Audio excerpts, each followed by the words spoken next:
Good evening, afternoon, whenever this is going to be. We are going to do a quick little showcase. I say quick, depends on how the RNG hits us tonight, but we're going to do a little showcase of Archipelago. Archipelago, depends on how you pronounce it. And we're going to be running 3 different games in a multi-world setting. They're very different games. It's not like times you may have seen a multi-world where you've got one game that everybody plays. So we've got Chrono up here playing Luigi in Super Mario World. We've got him down here in Super Metroid and Zelda 3 blended game, and then we've got Pokemon Red Blue. And what will be happening here is they'll be collecting items and sharing them across as they collect them at different places, which we call locations, and they send the items between the different games. And so we expect this to take, 2, 3, 4 hours, however long it takes. Like I said, it's RNG based, but with everybody ready, I'll count you down from 5, 4, 3, 2, 1, go. Now, the one I'm concerned with the most at the start would be the Super Mario World. Pretty often you could end up stuck because the moves are primarily what is randomized in this game. The checks can include dragon coins, collecting all of those in a level, and level completions. There's some new options that are coming down the pipe. We've not quite implemented those in this run, but there are things coming down the road such as block sanity, where every single block is a check. That can get really ugly really fast. In Super Metroid and Zelda 3, it's pretty basic combination of those games if you've seen that before, which many of us I'm sure have. You'll be playing in Super Metroid and A Link to the Past at the same time. There are certain places where you can cross between these two games. So far, we've only seen one check sent, which was a lemonade, which is in their own house. I do believe some of the settings we've picked today have been to try and mitigate early blockages. We have early morph ball and some other items in Super Metroid. I believe they may have set for an early jump in their seed. We've seen now they're about to get the... Oh, and you got a yump. You got the yump on the Yellow Switch Palace. And so as you can see, we also have the text line on screen. And you can see down there where it says where they collected and sent certain things. So you can see that Chrono, when he got that switch, sent an HP up. Or actually, excuse me, that was a little delayed. The Yellow Switch Palace actually sent a max potion. The goal for Super Mario World, another item that they just received in the text client, is the Yoshi eggs. In this case, that's what his goal is to collect eggs. The settings are for, I believe, 40 total Yoshi eggs, but he only has to collect 75% of that, so that's only 30. They all have various different goals for these. SMZ3, I'm trying to use that as an acronym because it's a mouthful. Their goal is to beat both Ganon and Mother Brain. The conditions to unlock that are set before the game starts. They can be randomized, however, but in a marathon setting, you don't want to end up with a really nasty seed, so they do try and set things to be reasonable. And so it looks like they're heading up towards the castle. They are still swordless at this point, so they're going to have a hard time there. Storage should be fairly early based on their settings, but it still takes time for things to show up.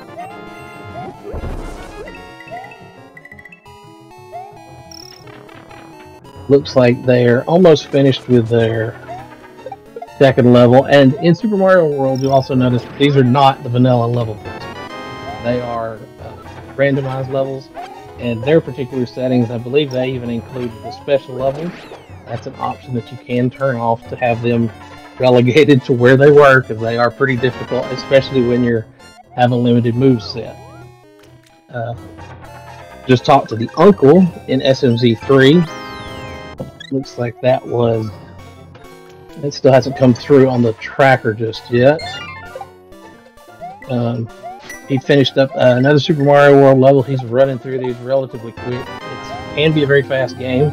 We'll see what we end up with the hold up in terms of the randomization and the moves that they get. Now, as I said, the Dragon Coins, collecting all of them are also a check in Super Mario World. So he's going to make sure he wants to collect those. Normally, a lot of people in a speed running sort of setting would avoid them because they're not terribly helpful. But in this case, you're going to want to grab those. And you'll see his power-ups are also included in the shuffled items. So that means he cannot power up yet because he doesn't even have a single progressive power-up. I attempted to go in a pipe there. It's the wrong one. It's the second one he has to go in there. Common mistake. I do it all the time myself. But I had to go in here because there's a dragon coin, which he'll need to collect. It looks like Link over here is heading into the forest to pick up what would be the mushroom. We'll get to see what he's got over here. And that looks like silver arrows. That's a very early grab. And very helpful because those are necessary. Well, I say necessary. Very helpful for defeating Ganon. Not absolutely necessary, but not fun to have to do if you want to try and do it the hard way. Looks like he has also just found a Yoshi egg, which will be sent to Chrono here shortly. You'll see the little ticker, what would normally be the star counter, star points, however you want to call them, at the top of the screen. That is their egg counter in this setting. So as he collects those, that number will go up. And again, what we're looking for is a goal of 30. The reach goal, but to also reach goal, he has to be able to reach Yoshi's Island, which by default is shuffled to where normally would be the secret zone from the original game. Those are very specifically flipped in the randomizer to make it not quite so easy to get to Yoshi if you just happen to sit there and get all your eggs. We see they are now going into Blind's hideout to collect all the chests. It's a good spot to collect several things. They also have bombs, so I imagine they'll jump in the well shortly after they're finished here. Basically, if you get bombs, that's the route everybody takes in this game to start with. You can make your way through Kakariko and just grab everything in those chests, because that's a good, I believe, 10 dozen checks in there.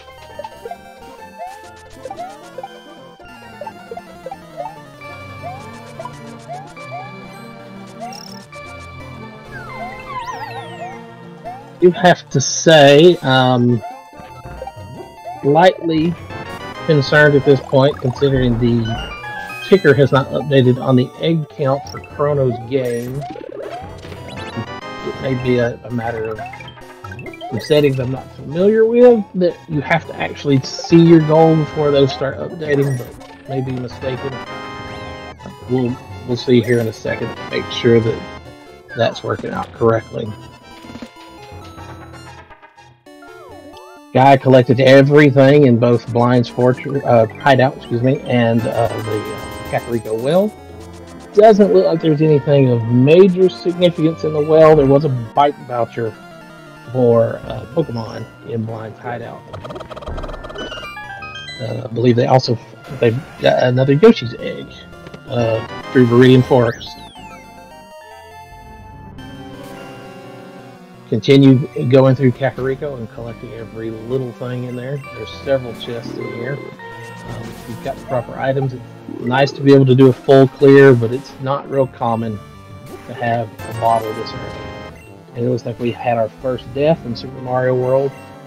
Lucky shot from Magikoopa is pretty difficult in this first section since you don't have a power-up and cannot spin jump these blocks, so you're at the mercy of the Magikoopa for this moment. Already had Pegasus, so he can get the bookshelf item. That's relatively quick. And it looks like Chrono is not going to go for the midpoint save.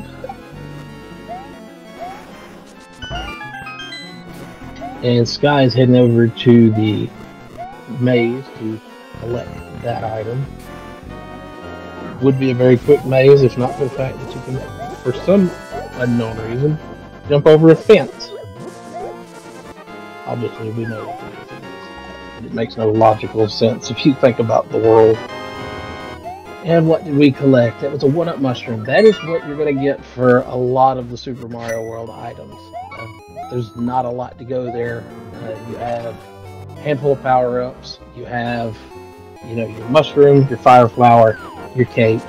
And then you've also got, in addition to that, Yoshi and your moves, which include dashing. To be clear, sometimes people say you cannot run in Super Mario World. You can run. There is a difference between a run and a dash. It's what many people would colloquially known as a P-speed.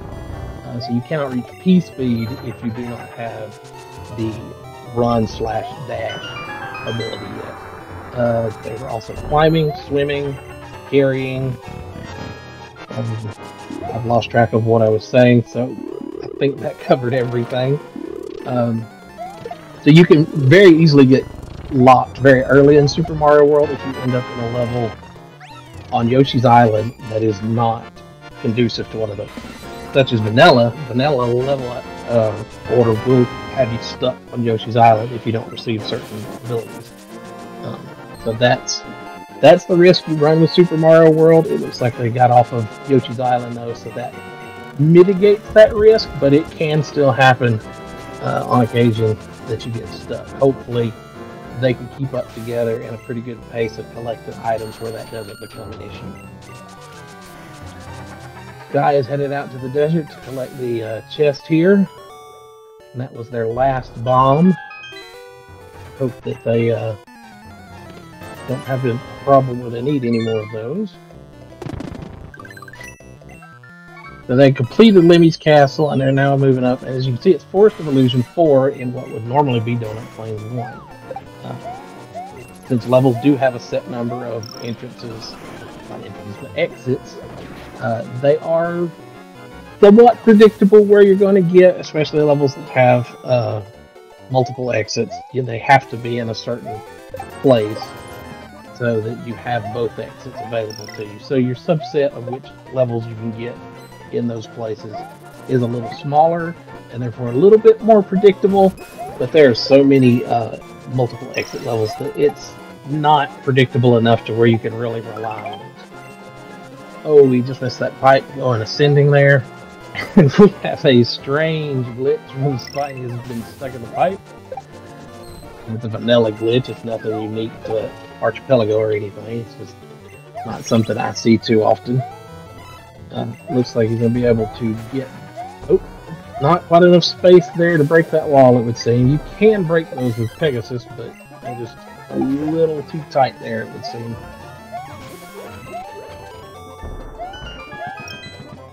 That is only 4 of 5 of the dragon coins in that level, so they're going to have to go back in here to get the second exit anyhow, because if a level has 2 exits, both exits count as a check and will send an item.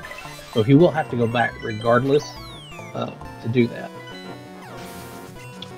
So at this point, I would imagine Skyy is probably going to head to the Eastern Palace. They're not completely able to finish, but at the very least, they can get in and see a lot of that dungeon because it is vanilla. It's kind of expected that you would be there fairly early, but they are very under-equipped at the moment, and this could be signs that they're going to have a very tough start here, and potentially could even reach what we call BK fairly early.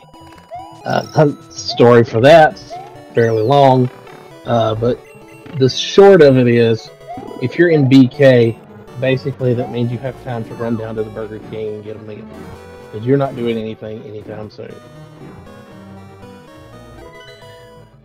So we've got Chrono running through the multi-layer maze, squashing foreground, background.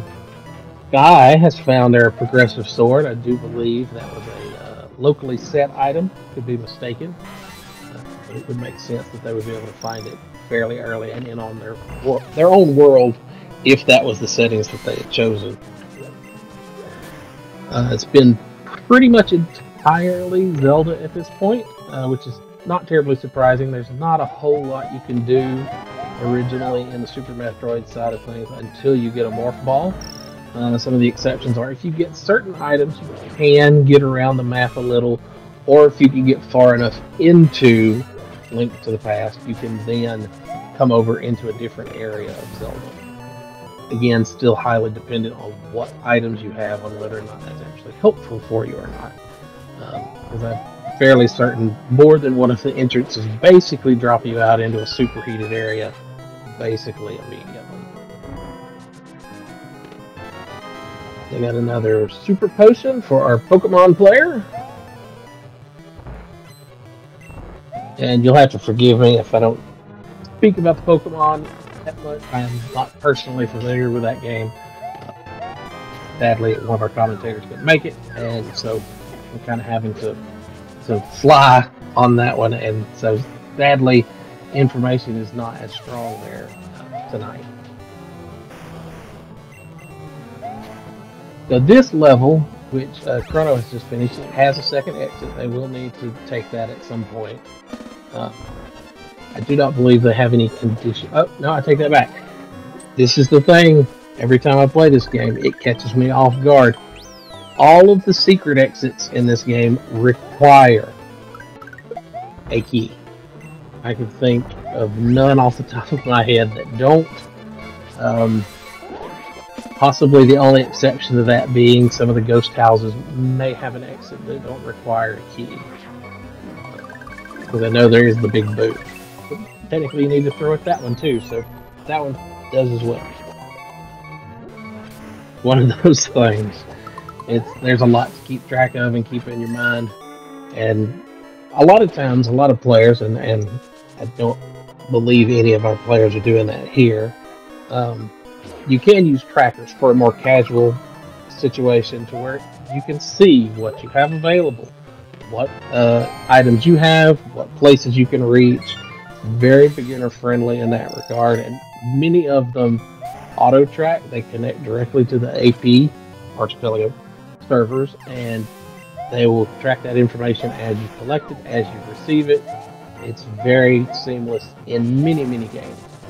And you know, these are fairly common randomizer games, especially Zelda 3 and Super Metroid, two major randomizer games. Super Mario World, not quite as much. Pokemon, very much so. Most of what I've seen is latter generations. Personally, I'm not big on Pokemon randomizers in general. These are fairly common games, but there are other games that AP does that are a little bit more esoteric.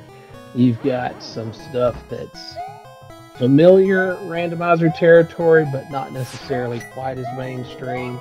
You do have several Zelda games in here, pretty common randomizers. There's Zelda 1, Link to the Past, Link's Awakening, Ocarina of Time.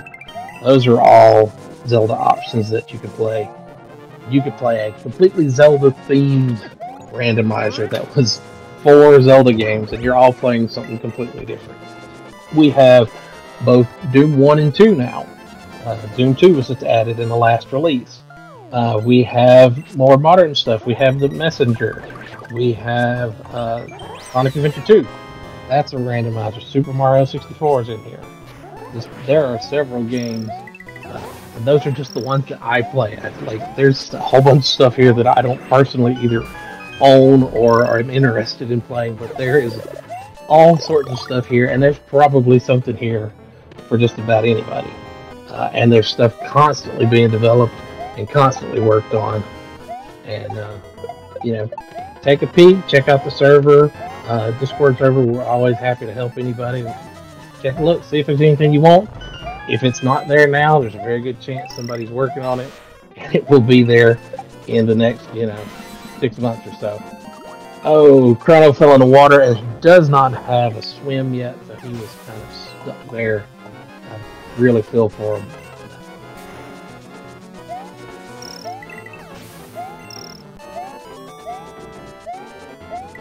While I was giving my AP spiel earlier, we did see that Skyy went and got several items in the Moldworm Cave. It's always a good place to hit up. Included nothing of major significance, except for they did have their own Morph Ball. You see that now? So that means they may hit up Super Metroid here shortly. Pokemon also sent a Yoshi to Chrono, so that means Chrono, if he finds a Yoshi egg, he can now hatch that. ride Yoshi around. Now the tongue is tied to carry, so until he receives carry, which if you look up about midway through the text client, you can see where he asked for a hint for his carry. And it specifically states that it's in the Cerulean Gym Swimmer. I'm assuming that's a trainer. Again, I'm not terribly familiar with Pokemon, but it seems relatively obvious. And again, I think we may be having a disconnect somewhere with Chrono because it looks like he didn't get the Yoshi there. It may be a technical issue. They may be attempting to resolve that. But as I said, Yoshi requires carry to use the tongue. And we see Skyy over here. He is taking after Jesus and walking on water. He's skipping, so he doesn't need the flippers to go down here and speak to the guy under the bridge. And he'll get this check, which is one that many times does wait until very late, just because the flippers are not terribly useful in a Link to the Past. Sorry, I almost said Link's Awakening. That's one of my main games. So that's the first thing that comes out of my mouth every time I say Link. But yeah, flippers not quite as useful in this game as they are in Link's Awakening. There's a lot of swimming in Link's Awakening compared to this. I believe Ice Palace is really about all that there's. Well, and Swamp Palace. Ice Palace and Swamp Palace are really the only two places that kind of you're locked out because of the flippers. So, like I said, not as important as they could be. We see up in Pokemon, they've already got a Zapdos randomized in. That was probably pretty helpful for them. We do have the book, and I have no clue how you pronounce the name of that. I've heard it very different ways. Murdora, I just call it the book. So they can get into the Desert Palace now, and I will say, this seed so far has been very vanilla. It's been Eastern Palace and now Desert Palace. I imagine next we'll probably go to Hera. If he gets, they get a bracelet, not bracelet. See, again, that's my Link's Awakening coming in. I'm thinking power upgrades or bracelet. If they get one of the mitts, the gloves, then Hera's definitely a possibility. So they found a key, but that is, so it is for Desert Palace. Cannot read these acronyms quickly sometimes. To see Pokemon, what they sent, if you look at the second line from the bottom there in the text client, it says that they sent to Chrono, now the third line, a literature trap. That is an option in some AP games, especially ones that don't necessarily have as many actual item checks. They can send what we call traps, and in this case, a literature trap would be basically a dialogue pops up on his screen, the little message box, like if you hit one of the little blocks in the game, little speaker blocks, and it just sits there and it tells you page after page after page of something. I don't know what they all are. I've seen some of them. They definitely seem like excerpts from actual books. But you know, it's what you get, and it's basically just to sit there and waste your time. Some of the other, speaking of glove upgrade, we just got that on Skyy, so yes, I very strongly imagine here is where we're going to be going next there. This is looking very vanilla at this point. Very interesting turn of events.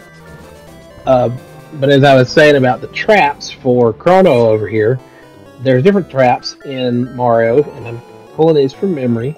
I believe they have the literature trap. They also have a timer trap, which basically sets the timer to where the music starts playing fast, which is 99.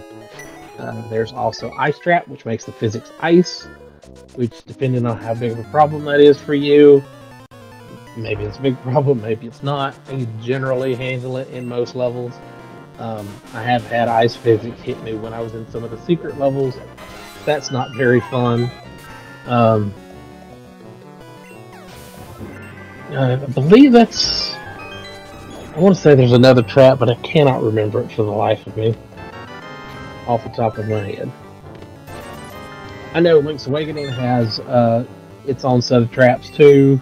It's only really one, and it's sort of a vanilla. It's a little enhanced from the vanilla. In the vanilla game, there was a chest, maybe multiple, where when you'd open it, a slime would attack you out of it.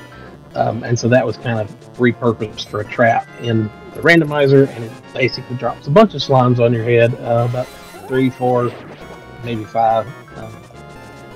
And that's its trap. Several other games have traps.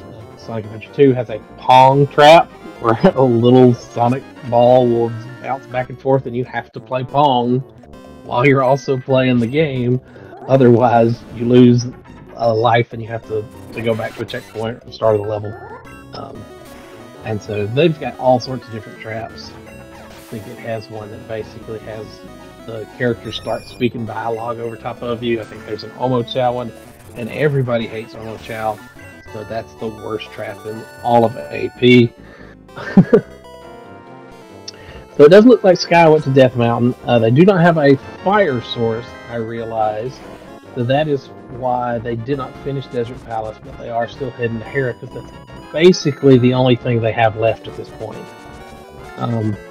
And if Chrono is having technical issues, that may be impacting their routing as well, because if he's not receiving items, he's likely not sending out the things he's collected as well.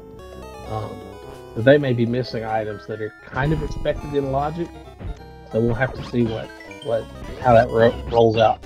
Okay, we are receiving items in Chrono now. As you can see, he's got a literature trap.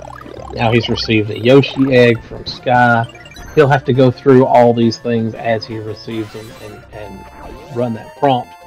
And that's a setting that you can choose to turn on or off. You can have it to where it doesn't tell you when you get items, or you can have it tell you for every single item, and then I think there's a setting to only tell you for what are considered critical items. So it won't tell you when you get a mushroom, but it will tell you when you get a power up, or it'll tell you when you get a new move, or it'll tell you when you get Yoshi, or it'll tell you when you get a literature trap, because that's the whole point, is to mess with you.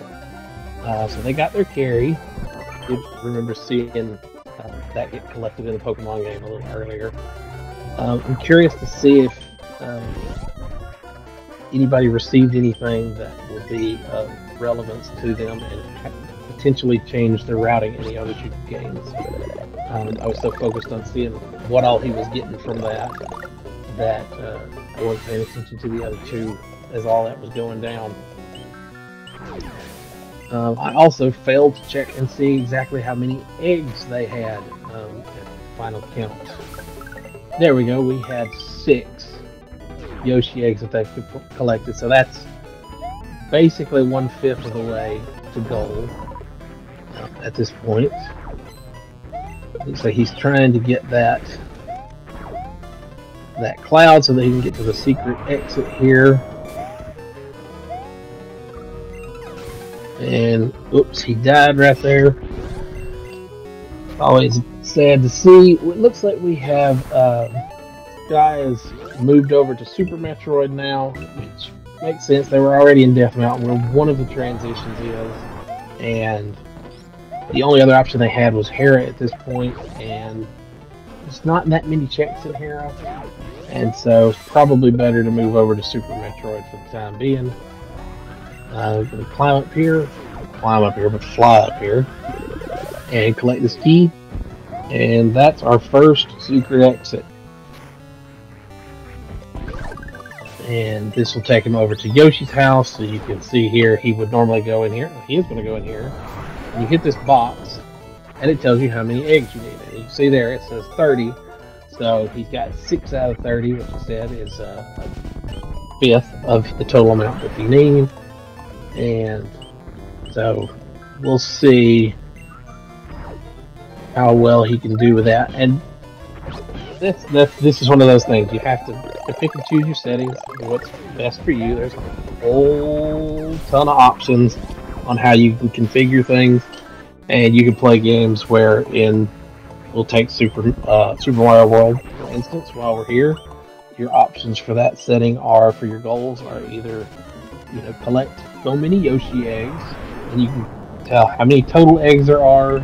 There's an upper limit, I think, of 80, maybe 90. I don't go that high. It makes for a really slog of a game. and you can choose how many of that percentage you actually need to collect. Technically, you could have all 90 be in the game, but you only require, I don't know if it even has a minimum, but you just collect one. Basically, the game would be over immediately. So you have to pick settings that are obviously reasonable and fun, but you can also pick things that are not overwhelming for you if you're new to the thing, or if you need to play something quick, or if you want to play something specifically long. We have seen on the Discord server where there are cases where people have specifically configured sessions that were, let's make this as long as possible. Now the note about these things is they are not in this sort of setting. In this setting, everybody is playing these games simultaneously. They're playing all three of these games. The items are being passed live. They're receiving them live. It's all immediate. But since this is server-based, these are not communicating to each other. They're actually communicating to a third party that is the server. They can play this whenever they want, send the stuff to the server remembers it, and will send it to the players later if they reconnect. So that's what we, on the Discord server, that's what we call an async session. And in that case, we play at our own leisure, and they can last anywhere from days to weeks to months. Every 3-4 months or so, we do what we dub the quote-unquote the big async, where we collect as many people as we can, and we play that until it's over. And we're winding down on one that we started at the we planned on starting at the beginning of November. We ended up actually getting pushed back until late November, and it's still running the tail end of that. So they could run for a very long time. And you know, it's what your speed is. Personally, I generally do play a lot of asyncs because I don't necessarily have the schedule to be able to just pop in and do these sorts of things all that often. So I end up playing a lot of things where I could play on my time, and you know, it's not going to impede anybody, and I'm not holding anybody up. Looks like Skyy has returned to Zelda, back to Death Mountain. Guessing they couldn't find too many things on their end, or they received an item that I happened to miss that was very relevant to where they were. It does not appear so. Looks like Stun Trap. That was the one I was missing. Obviously, you get stunned, you can't run anymore, and that was basically the worst place, probably in this entire game, to get a stun lock trap. And then followed up with a literature trap, which, annoying they may be, don't generally impact the gameplay, at least. We see about 10 or so slots up in the tracker that the Yellow Switch Palace was sent to Chrono. Again, this is one of the things that Super Mario World can receive, the other games can send, and it lets them go and get the yellow blocks like they would if they hit the switch. Yellow blocks are helpful in terms of, you know, they give you platforms, they make bridges, if you can hit them from beneath, which is not incredibly rare with the yellow ones specifically, but not super common either. They do give you a mushroom. Skyy is now out of bounds and running all around the map to get to the east side of Death Mountain, out of logic, which is perfectly fine. It depends on this is one of those things that players have to agree on before you play, because you don't want people who play Super Mario 64 and can BLJ, backward long jump, for those who don't know the terminology, and can basically beat that game in minutes. It kind of ruins the experience if you do that. So that's one of those things where players have to, you know, be on the same page. There's, you know, an honor system. It's like, hey, we're going to do this, and this is discussions that we had. We agreed, you know, minor glitches, nothing crazy. If I was playing Link's Awakening DX, I would be doing the same sort of stuff, and super jumping and pit jumping and Jesus jumps and everything I could think of, because I can't play that game vanilla anymore. But you know, again, this is if you're playing with your friends, if you're playing on the server. We have things set up where, you know, there's themes. We've had different things that are, okay, let's only play Super Nintendo games, or let's play all Zelda games, or let's play games specifically where we want to collect as many quote-unquote MacGuffins as we can, which is to an extent what this game is, because they're playing Egg Hunt in one, and they're doing Ganny kills in the other. Forgive me, I'm actually getting slightly confused with another run I've got planned going on. But it is a MacGuffin hunt. In it's all Zeldas, and we're all doing Triforce hunts or Seashell hunts in Link's Awakening DX is what you do in that for one of your optional goals. But like I said, goals can be different things. I don't think I ever actually told you what the other goal was for Super Mario World. The second goal is to beat X number of bosses. You can select them. I think grand total there's 11 bosses-ish. Don't quote me on that. Super Mario World's not a main game of mine. I do play it. I don't play it a lot. And the bosses include the Lemmy, Iggy, Wendy, Morton, Ludwig. Oh, I wanted to try and name all of them, but I can't. Yeah, the Koopalings, and then also the Resnors are the other boss count. And so, if you beat so many, whatever your goal is, then you can go back and talk to the Yoshi box, hit the Yoshi box, and that's your goal clear. Super Metroid, and Zelda 3, the goals are mostly kill Ganon and kill Mother Brain. I do believe there's a couple of other alternatives. I'm slightly confused about what the goals are because I've been playing a particular different variant that is in development for Archipelago that has some different sets of goals. So I'm not clear which ones I'm thinking of from that one and which ones are from Super Metroid and Zelda 3 and which ones are even from Super Metroid alone. They've got independent settings as well. Pokemon, I don't know what the goals are in Pokemon. I have to imagine that in general your goals are badges, or beat the Elite Four perhaps. Maybe it's a combo, you have to have X number of badges to take on the Elite Four. Like I said, not familiar with Pokemon as a franchise, much less as a game in AP, but that would seem like the logical decisions there.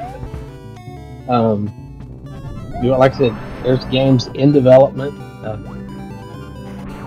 I'm not going to speak about exactly what's in development because you never know who's comfortable with knowing what's out there and what's not. But being vague, I will say we've got more than one Zelda game that's currently, at least in the conceptual phase, if not actual development phase. We have other platformers that are in development. Or are in conceptual phase. We've got some RPGs that are in the conceptual phase. We have some Zelda-likes, some Castlevania-likes. We've got a couple of indie games that are in development conceptually. We've got some old school 3D platformers, more than one actually, like Nintendo 64 era collectathon that are in development. There's, a couple of custom games. We do have a couple of what we call meta games that are just things that we've developed explicitly for Archipelago. Not usually something to be played alone. It's more of a companion thing to go with it. But it's things like that. But the list of, I can scroll through this list. There's several things. We have games that are developed already. Kingdom Hearts 2 is a game that's in development now. I can say, without being too specific, that at least another Kingdom Hearts game is in at least the conceptual phase, if not development already. There are Kirby games in this list. I see there's more than one Kingdom Hearts game specifically in this list. There are other Mario games in this list. So there is plenty that people are at least interested in. If they haven't got to the point where they're actually doing the work yet, Like, this is conceptual, and sometimes they can work really quick on these things to get them out. And so it's constantly changing. You never know what's going to be in here, and it's got some weird stuff that I would not have thought about it. Doom 1 and 2. I believe this or not, at far too old, we'll put it that way. I'd never played the original Doom in all this time, even though it will run on a refrigerator at this point. So, but it was on this. Somebody had dropped a game in an async I was playing, and I picked it up. It's just, it's random. It's weird. It's one of those things, and it's just fun. I just love to pick up new stuff and learn new stuff for this sort of thing.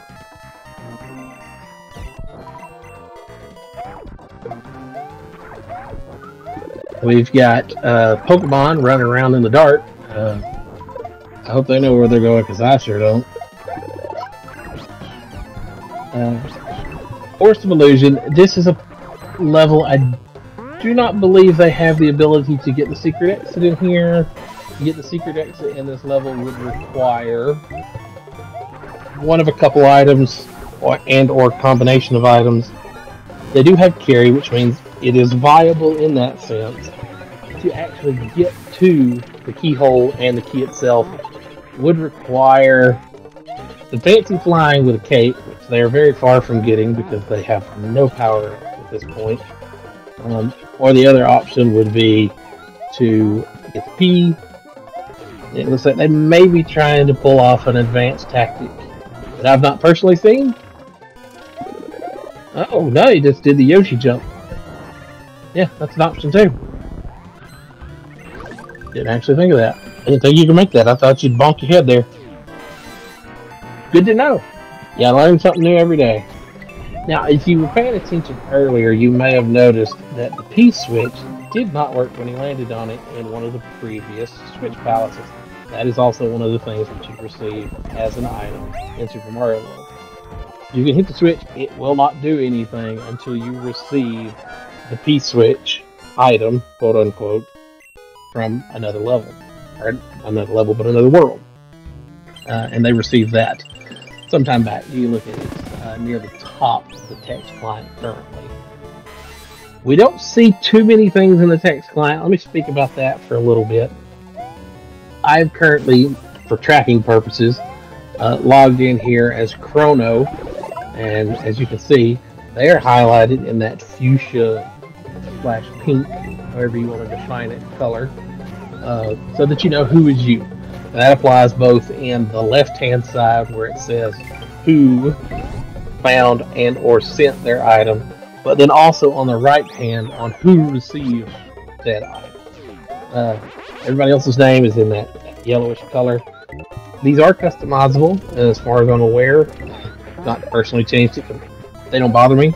But if you're colorblind or if these particular colors don't appeal to you or are hard to see and not legible, I do believe there are accessibility options to where you can change that.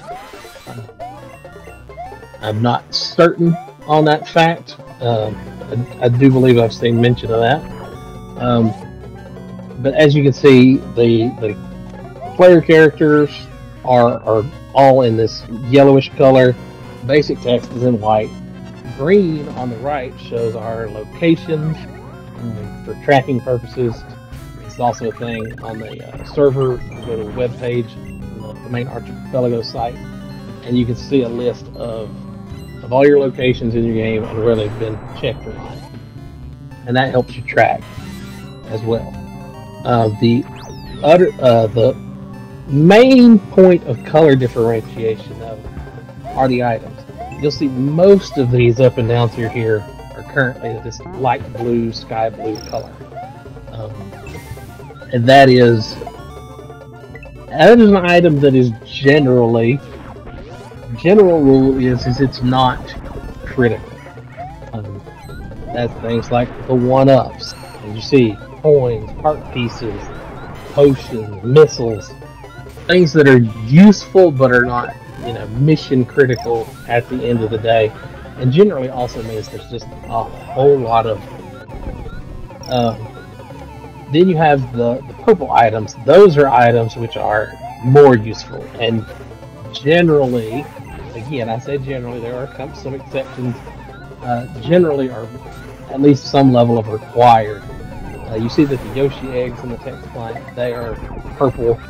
They are required for gold. All of them are not individually required. To illustrate that, is the goal for this is 30 eggs to complete, but he only needs 30 out of a total 40. So technically every single egg you receive is not critical in and of itself, but is still critical to the goal. And that's one of the things with, say, Sonic Adventure 2 specifically. Some of theirs are marked as critical and some are not, because there are so many emblems in Sonic Adventure 2, which is one of the main goal items in that game. There are just so many of them that the logic is written where only so many of them are actually required by the logic when the game is generated, and those will be marked in purple, but then you'll also end up with blue emblems because they're not useful. So we've got him going back to a previous level. I believe it's potential he missed the dragon coins in this level because he couldn't climb. I believe he's going to use Yoshi in lieu of climbing to reach that one. And I'm fairly certain that was the only one he missed in this the first go around. If he's coming back to do this, odds are he is pretty close to, if not already at, a BK spot without some additional movesets to help him along. We've got Skyy is back in Super Metroid, but they're going up to the I don't even know what this is called. I'm terrible with the names in these games, but they're back in Brian Star getting this item up here. There's two in here actually. Got an Ultra Ball. Again, that's one of those things very helpful in certain scenarios, but it's not, a critical progression item sort of thing. We've got Chrono. He's going around to different levels, presumably to just double check and see what he might have missed. Places he can go back. Obviously, you've got this one where it's the two exits, and he only took one of the two. I do not believe he had carry the first time he came through here, so it wouldn't have been viable for him to do no matter what. And he's collecting the dragon coins, which, for those of you who are not familiar, once you've collected all the dragon coins, even in the vanilla game, if I'm not mistaken, they do not return. So that's an easy way to tell if you've collected them all in a level or not. Without referencing any sort of a tracker or anything, you just open the level, look for the dragon coins. If you can find them, then you've not collected them all in this level yet.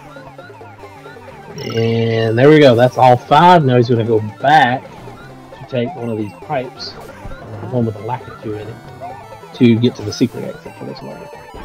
It's shortly after the midpoint. Right here we are. So we've got Skyy trying to make a little short hop warp ball. It's really annoying without any sort of vanilla bombs or jump. Hey, they got the hideout key for Pokemon. It is currently looking like they are actually fairly stuck in terms of mobility. They do not have a gravity suit or even a Vario suit yet. They also do not have Morph Jump, which is not even an item you have to have in the original game. But then on top of that, they got the Cane of Burna. Not necessary for the game, but there are actually a check or two behind that potentially. Between that or the cape in some cases. But as I was saying, they don't even have regular bombs at this point. So this makes the exploration difficult for them as well, because that was an excellent Shine Spark trick to drop off there and use that stored Shine Spark to bust through here without the gravity suit.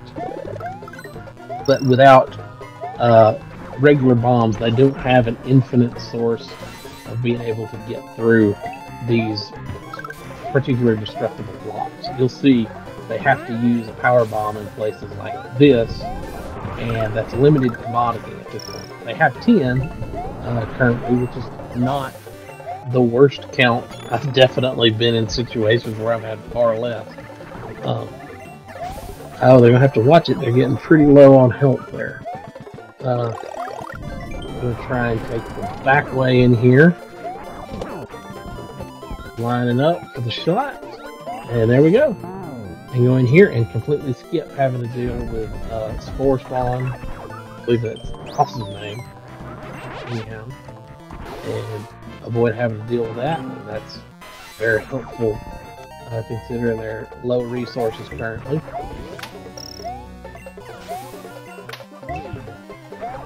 That ghost just keeps on going up top. I just noticed that up there. He's still trucking along.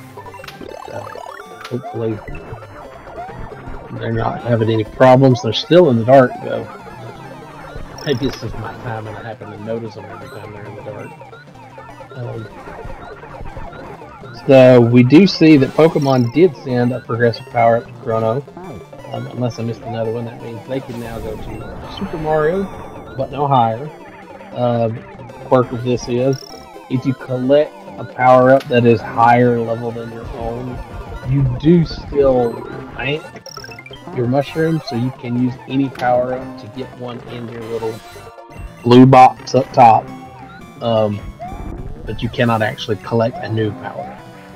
Do not have a spin jump, so he cannot get in there at this point. I have done that on more than one occasion. Went all that way and realized, oh wait, I can't get in here. And it's always disheartening when you make those runs. I've done that in, say, Link's Awakening a few times too. I've made it all the way to the worst, farthest corners of the map, only to realize, oh hey, I don't even have a key to get into here, or I don't have the item to collect what I need. You know, any number of things that I've just completely forgotten about. If you want, Rads, I can explain where I am right now. Yeah, sure, go ahead. Because you're talking about me being in the dark, right? Yeah. So one of the settings in Pokemon Red is randomized rock tunnel. These checks are out of logic. It expects me to have flash. What they do with randomizing this dungeon is they shuffle all of the first floor and basement first floor chunks amongst themselves.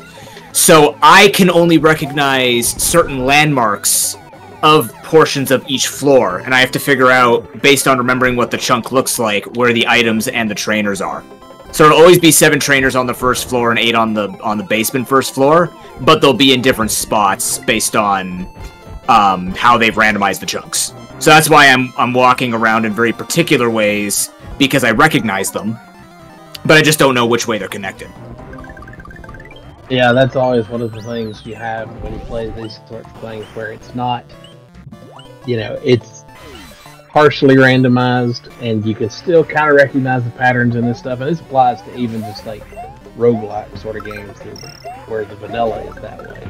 And that's always one of those things that people are like, how do you learn this stuff and you figure it out? And part of it's just you there. You're exposed to it over and over and over again, and you just learn all these little things that are not necessarily, you know, super obvious on your initial playthrough or even subsequent playthroughs, unless you just sit and just really devoted a whole lot of time to it.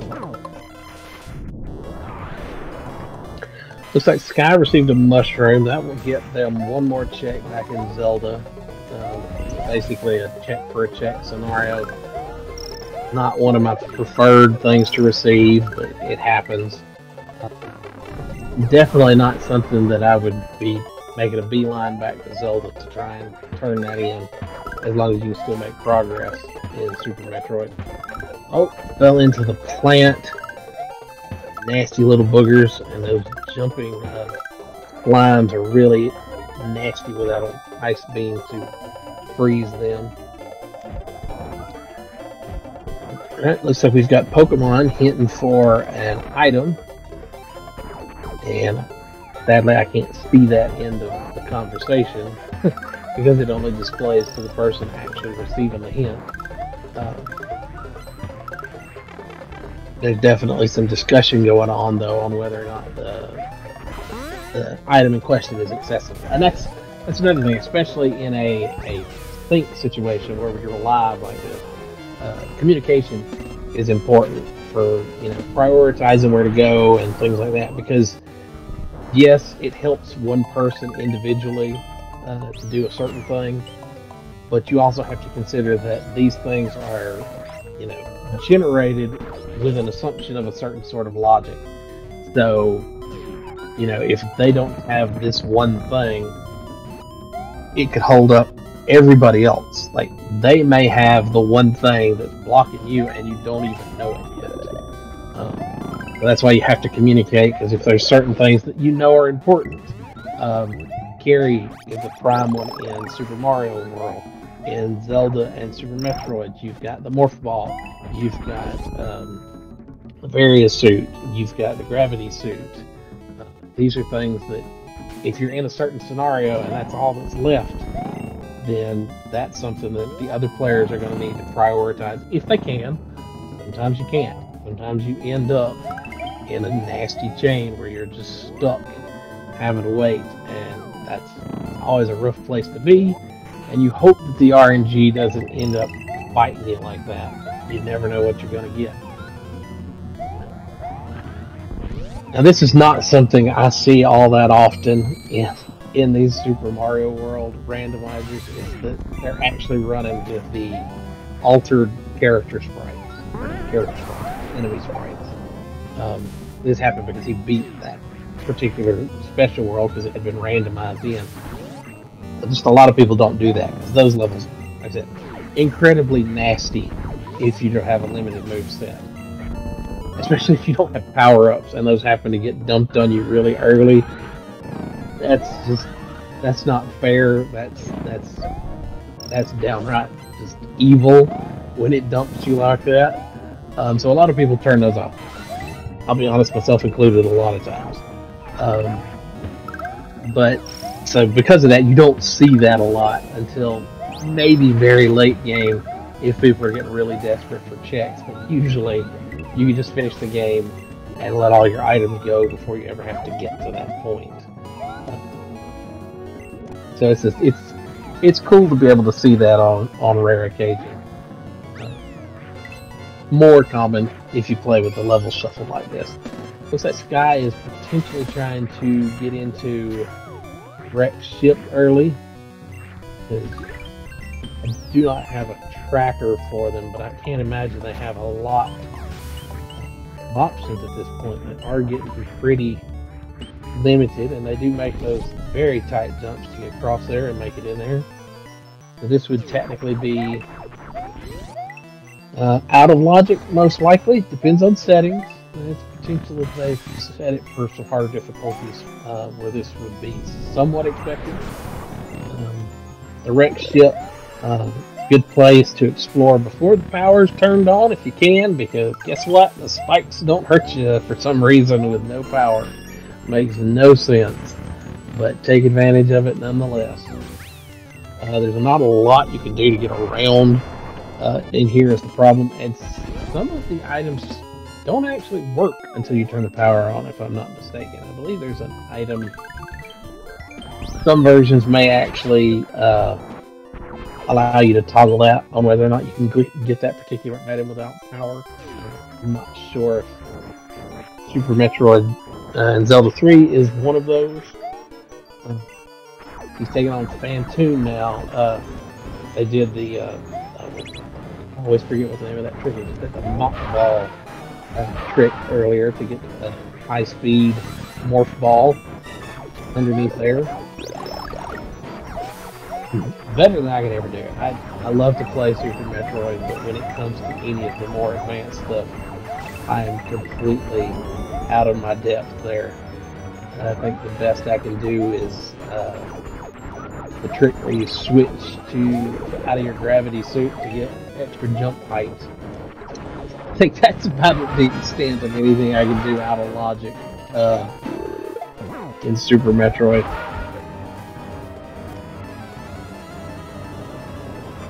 You got Chrono taking on the Big Boo.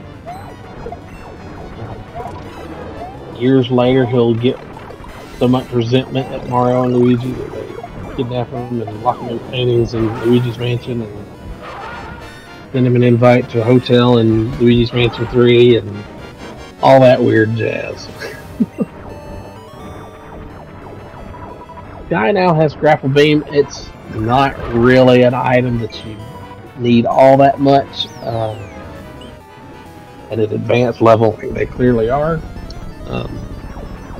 Probably the only thing I can really think of where it's truly necessary and can't be achieved with some other item, like, say, space jump or even just high jump. I think there's a place in Meridia where you have to use it to break the block. That would be the only thing I can think of where that would be an issue. So we've got Chrono in one of the ghost houses where you have to go in a specific door to go to a specific exit based on your P switch. This is a level that many times is the blocker for me. I'll end up stuck because I don't have a carry or P and I can't even do some of these things. Because you'll see here he's about to take that to make this a platform, jump right through there to get to the secret exit. So if you don't have carry, you're stuck because you can't really get the P switch over there and control those blocks. It's possible, but it's very difficult.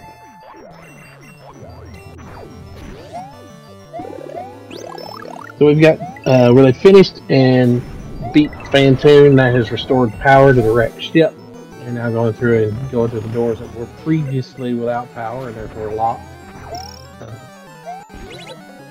Don't know that that's what engineers would consider a fail-safe, considering you're stuck in there until power goes out, but I won't call OSHA if you don't.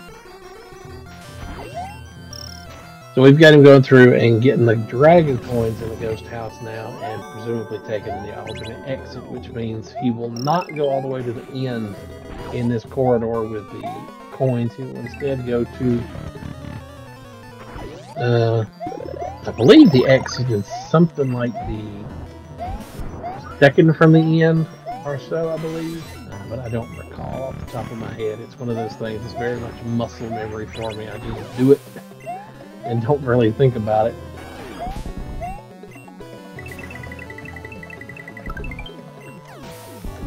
We've got Skyy is trying to get through the crushers here.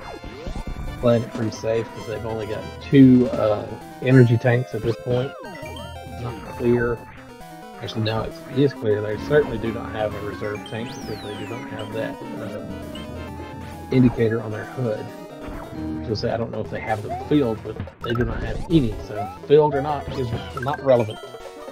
Pokemon sending multiple Yoshi eggs to Chrono. They're now at 16 with their counters up to date, which it should be. They're going to make a bridge here. But one of the things I like to do here to get the alternate exit actually is to take a blue Yoshi in here and just fly up there. Technically you're supposed to make that block go up high and use that bridge to get up there. Right? You saw the outline block up there. And you go across there to get to the secret exit. I just tend to use the blue Yoshi and cheese it. Assuming I have access to a blue Yoshi, which I do. I mean, not a blue Yoshi, but a blue shell.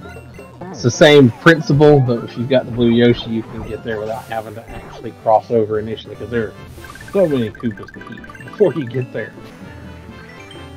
So they made it to Star Road that goes to Bowser. Don't believe there's any particular reason to even bother going into Bowser. There shouldn't be a check there, given the settings. Beating Bowser is not the goal. That's egg number 17. Oh, threaded the needle into the hole. Oh, that's always painful when you do that. Like, how come I can never do this when I want to, but then I just magically fall into the 1 pixel wide hole? You saw the pop-up there. He got the P-balloon. That's necessary for a handful of checks. Like I said, it's one way to get one of the checks in the Forest of Illusion stage. They didn't actually need it. They just yeeted Yoshi into a hole. So, poor Yoshi. But, you know, it's better for everybody to control the pet population and all that jazz. But there's one or two more places where I don't know that it's necessary for a level clear, but I do think it is necessary for a Dragon Coin collection. This is a spot where normally you would want to be able to have the star to reach that by the end at speed, but if you move the camera forward like you do there, it makes things a lot easier in terms of getting through there. That is not clearable if you cannot achieve P-speed, so that is one of the requirements to get through that section. Thankfully, they do have P-speed, so they're fine there. Ooh, Fuzzy Beetle there opened up on him. He's probably still going to need to take the damage just to get that Dragon Coin anyhow. You can clip in there, but it's going to be kind of finicky on whether or not he can actually get pushed out the way he wants to go here. Jump in there, and he's spamming that jump button to bounce his way through there. I think he's doing it just to prove me wrong. Oh man, he's flying down through there. As you see, still can't collect the fire flowers, but it does let him bank the mushroom regardless. So they're still useful, even though you can't collect them. You do want to hit those mushrooms, not mushrooms, but typical power-ups. Even though you can't actually use the power-ups themselves, it does still allow you to bank those, and every extra hit you can get is helpful when you're limited to just a super mushroom. It looks like Skyy has found an area suit. It looks like it was pretty dang near Vanilla Gravity suit, just outside. So they also have their wave, which means they're finally, I think that's their first beam that they've even received other than their base one. I don't even know if they had charge. I believe they set charge to be local. I don't recall if I've seen them use it though. They are shine sparking across the spikes because the MG tanks would be very hard to get across that and have anything left. We're gonna go Chozo bowling here just a second. Takes a little bit for him to line up his shot before he wants to make his approach. And we have Chrono going back, presumably to get him some items. Yoshi most likely. Let's abuse Yoshi. Get you extra jumps, get you an extra hit, but doesn't even take your power up away. There's no reason not to have a Yoshi, especially when he is very quickly approaching the end of what he can do. He's going to have to get into the secret area here, and he's really starting to run out of options on where he can potentially go without some new moves provided to him in the near future. Want to try and keep this blue shell. Oh, he accidentally landed on top of it. But he's wanting to keep this because if he can get through here with this shell, he can use it without needing to have one of the switches. I believe it's the green switch. Oh, sorry, red switch. No, secretly I'm colorblind. No, it's the green. Now I don't even remember which one it was. I'm confused myself. Anyhow, he would normally need the P-switch, or not P-switch, but the large switch to even get up there. But by using that, he was able to fly up there instead. And he went into Way Cool for just a moment and then left. Don't remember what level Way Cool is. It may actually be one of those that is dang near impossible without a certain point. So he may be stuck in terms of the special world. You know, Valley of Bowser 3. This one should be doable, I believe. It's not a fun level, it is the Valley of Bowser, but I do believe he has everything that he needs to complete it. I don't think it requires anything out of the ordinary. It's mostly just a run and jump level, if I'm remembering correctly. Dragon coins may potentially be a problem, but I'm fairly certain the level clear itself is straightforward enough. We've got Skyy heading down back to Brinstar through Power Bomb door. Go back to Red Brinstar. Fire and Brimstone! Going to hell itself. No, I don't know if they're wanting to actually go down here for Super Metroid purposes, or if they're going down this way to get to that particular entrance to your pass. But they do not, as far as I'm aware, have the flute yet, which means fast travel in Zelda is not possible, and therefore, if they went back to Zelda at the top entrance near the ship, they would put them back down at the bottom of Hyrule's map, and they'd have to climb back up that map again. It's not ideal. They did save the old man though, so technically you can save and quit to go that way. So odds are they're trying to get somewhere specifically in Super Metroid if they're going through this much trouble. Although it is interesting, some of the combinations you can get in Super Metroid and Zelda 3 combined in terms of travel options. Because, like I said, different pathways take you to different places. There's a place in Brinstar that takes you to Death Mountain. The shop near Lake Hylia would normally take you to one of the caves just right next to the ship. At the start of the game, some of the places later actually take you to Dark World locations. There's a place in Meridia that takes you to a Dark World location, amongst some others. And so routing there can get really interesting once you've got, say, the flute. Because suddenly you can use Zelda to fast travel to places in Super Metroid or vice versa if you've got a way to quickly traverse between particular places. In Super Metroid, that would be potentially more annoying to do in Zelda.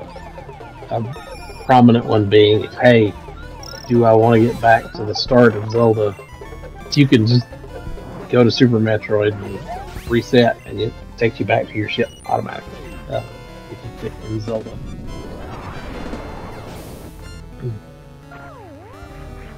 Looks like Chrono just received a literature trap. They may have already dealt with it though. It seems like it may have been a moment back. Skyy did receive their mirror though. Oh wait, no, thought I didn't see it. So there you go. You get some graphical fun with that message popping up there and corrupting things in the middle of the Smasher section. But as I mentioned, Skyy has received their mirror now. So if they get Dark World access, that also means they can then therefore hop back to the Light World, which is relevant for a couple of checks. There's one at the entrance to Death Mountain where you need to do a little flip-flopping between light and dark. There's one near Kakariko where you have to switch between light and dark. You need to switch between light and dark to do... Yeah, I think you have to switch between light and dark to get into Swamp Palace, technically. Sometimes I forget. Different settings actually save certain aspects of the Swamp Palace, regardless of if you screen transition. Because, say you do an entrance randomizer, that's going to cause a problem if you can't then, find the Swamp Palace after you've pulled the switch somewhere else.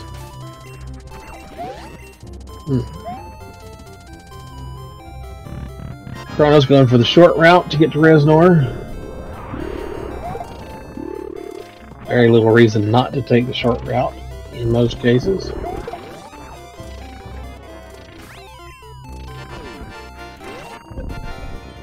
Nice spin shine spark there to get to that item without falling down those breakaway platforms.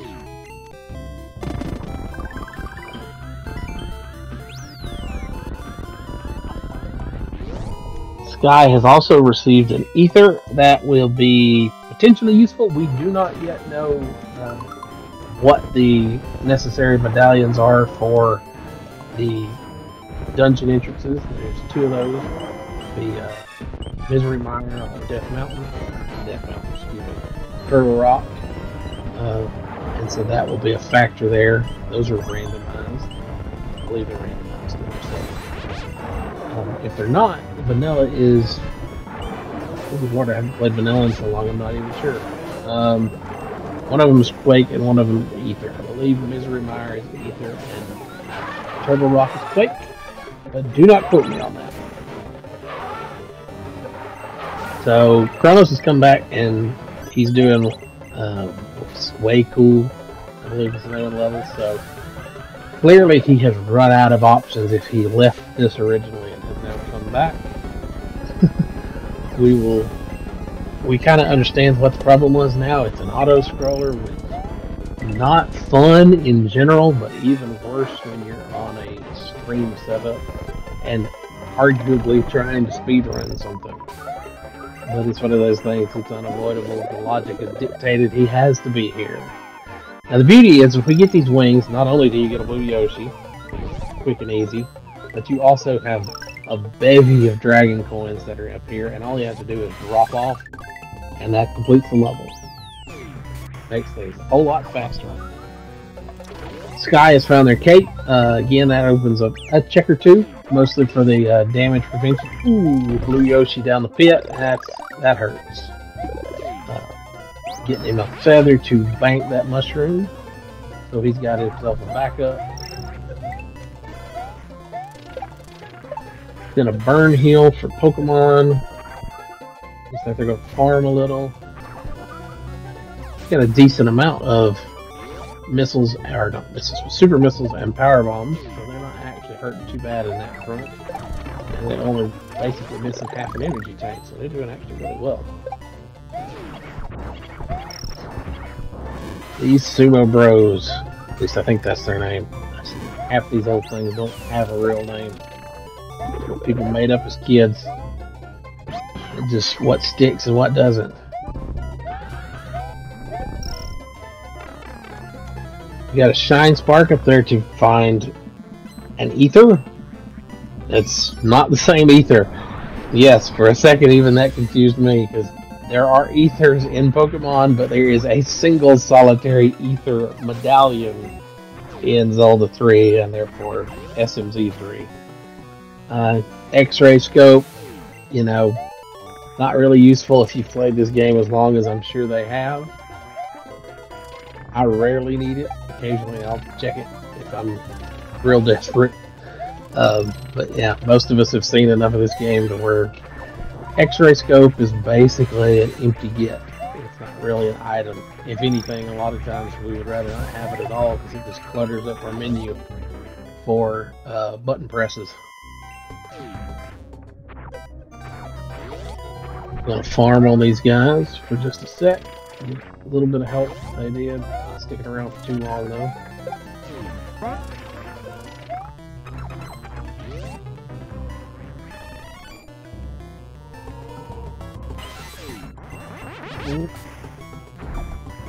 Pokemon Red found a Firestone, which is marked as a progression item. Familiar with it, so I have to take its color-coded word for it. It looks like Chrono's got an ice trap. That'll kick in. I do believe there are exceptions for certain levels so that those don't kick in until you get to a real one. So basically you can't artificially spend it by going to someplace like Yoshi's house or to the secret zone. You can't cheese it. But that should kick in once he gets into a real level. Here in just a second. Pokemon sending more bombs to Skyy, you know, plenty of. Oh, excuse me, no, I missed. Is that bombs, or is that Super Metroid bombs? I think that's Super Metroid bombs. That would actually be useful.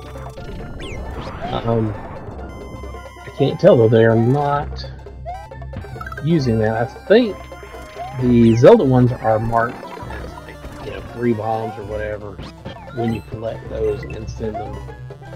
So I think they may have regular bombs for use to break things instead of having to rely on that, like I said, that consumable that is a power bomb.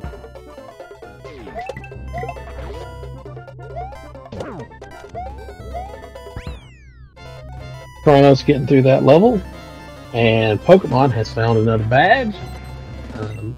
Haven't honestly kept track of that quite as much, so I don't know exactly how many they have or how many are required. See if I can pull up their settings for what they had and see if that was specifically mentioned.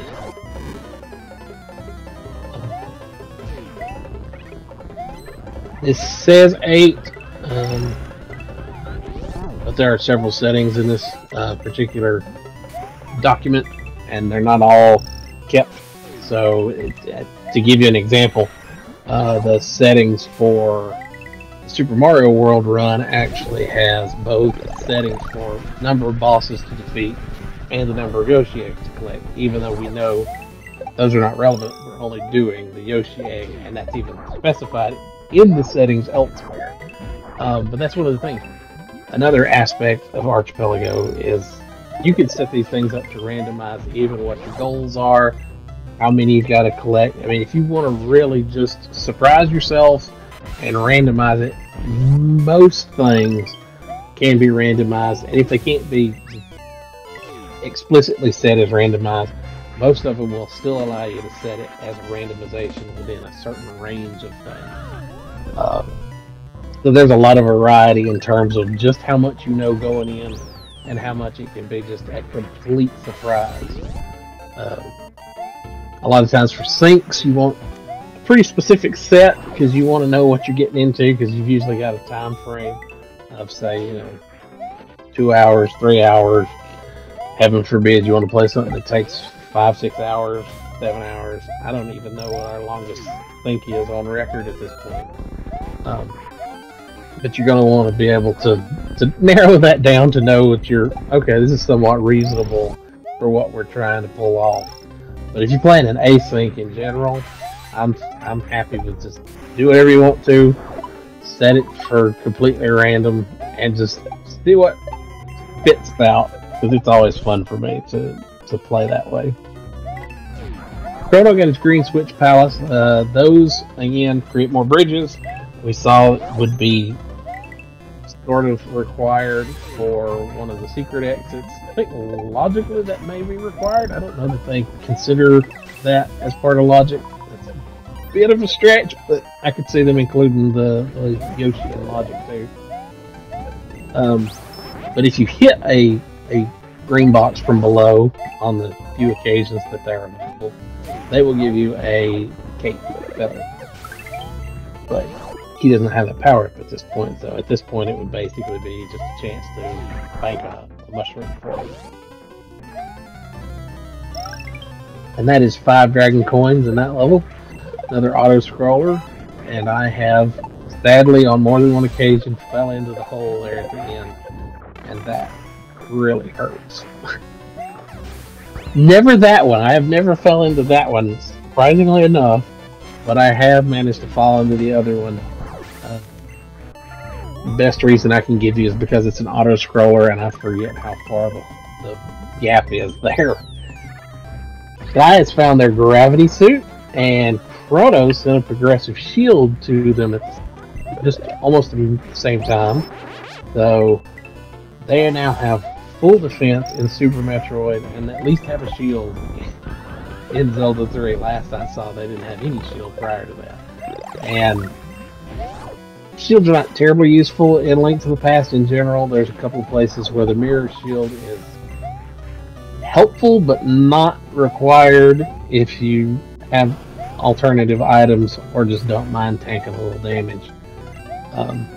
So progressives are probably not, super critical to the logic of this particular run. It's one of those nice to have things, but potentially not really a requirement. Use the power bomb to break the bridge there to get into Meridia from the bottom. Pokemon sent Spin Jump to Chrono, so he can now go back to that level that he couldn't before, the Forest of Illusion level, which I forget where it was on the map. I hope they do. So we see that Pokemon Red hinted for a strength that happens to be in Chrono's game, so we can see that in our text client here, since we are specifically logged in as Chrono in this case. So it tells us that it's at the Vanilla Dome 2 is the name of the level, and it's for collecting all the Dragon Coins, but it's in Chocolate Island. So that's where it's located versus what the level's going to be. and he's attempted to take the shortcut to get to Chocolate Island, but he can't do that because you have to feed it and come through that way.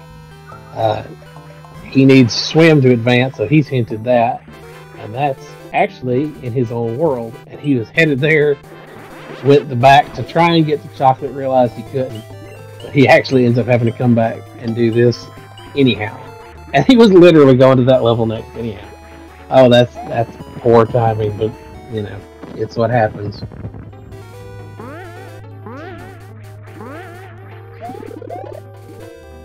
We've got Skyy climbing up through Meridia, trying to get into this little tiny hole. The crab is so generous to show us where it is. Not that, of course, Skyy doesn't know where it is, but, you know, good level design. Yoshi egg was sent.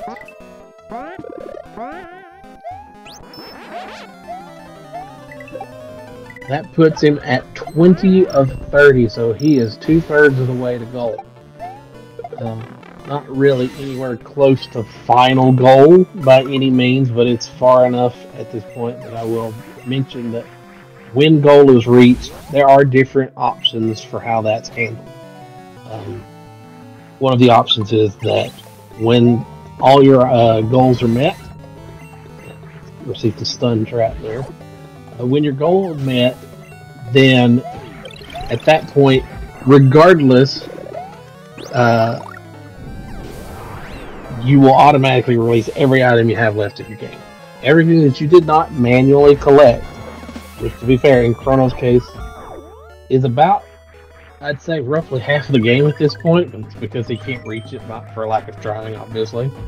But when you release, then everything gets sent out. And one option is to have it automatically do that, and another option is that you manually release it. This can be done because sometimes there are certain games that don't necessarily play real friendly. If you suddenly get a whole bunch of items from somebody else, it can range anywhere from, you know, it's just really hard to play the game while it's spamming all this stuff at you, or it could actually crash something. So we want to try and avoid that. He finally got his swim just now as he entered this level, but that was a bit of coordination there. As for release, we do have it set for manual for this, so when they finish, they'll have to type in the command to send that out. Hopefully coordinate with one another to make sure, hey, are we good if I release now? Am I going to interrupt what you're doing? Any of that stuff. Another option for once you finish the game is what we call collect. And again, just like with release, it can be automatic or it can be manual. I'm assuming this is manual for that as well. I can't imagine they would do automatic for one and not the other. But what that does is that actually takes your items from everybody else's game. Now, for a lot of games, that doesn't matter because their stuff is set. And a lot of these, especially for the ROM hacks, that stuff's set and they're not going to touch that. They're just going to leave it there. But some games do actually account for that, and I know Link to the Past, Vanilla is one that does, and it will just automatically remove them from the chest so you don't have to go check them.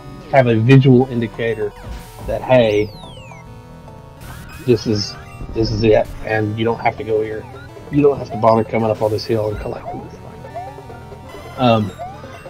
At the very least, if you use a tracker that automatically connects with the servers, then that will reflect in your tracker, even if it doesn't reflect in the game. So that's helpful. Received another Yoshi egg, puts them at 22. They're getting really high up there, and they reach goal if they find a whole bunch more like this in the near future. Skyy now has a progressive sword that they've got in Zelda that puts them at minimum Master Sword.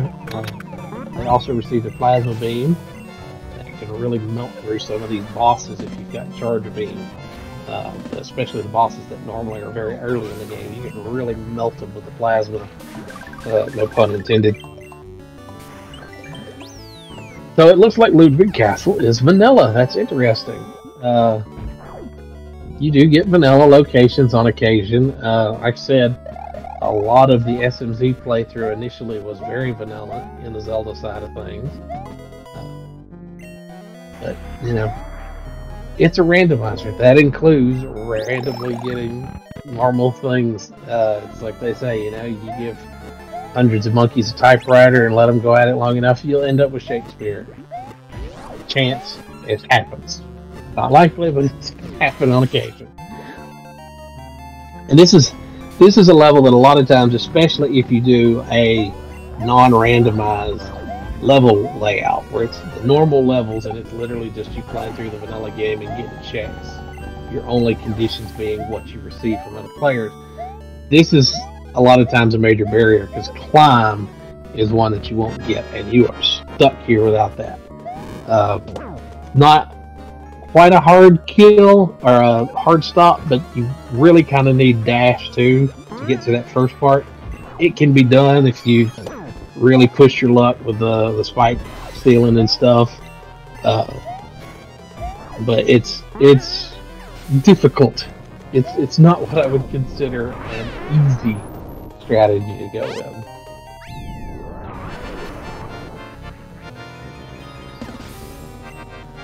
Skyy mentioning that they are very close to all their checks until they can get Pearl. Getting up into that little cove without jump is difficult, to say the least. It is something I can rarely do. I have done it maybe once or twice. Not something I like to attempt to do if I can avoid it, but they pull that off relatively quickly. I honestly don't know exactly how quickly, because they did it when I wasn't looking. I saw them that they had made it. Here we are. They got the Metroids in here that they're going to try and get through this section with a little speed dash.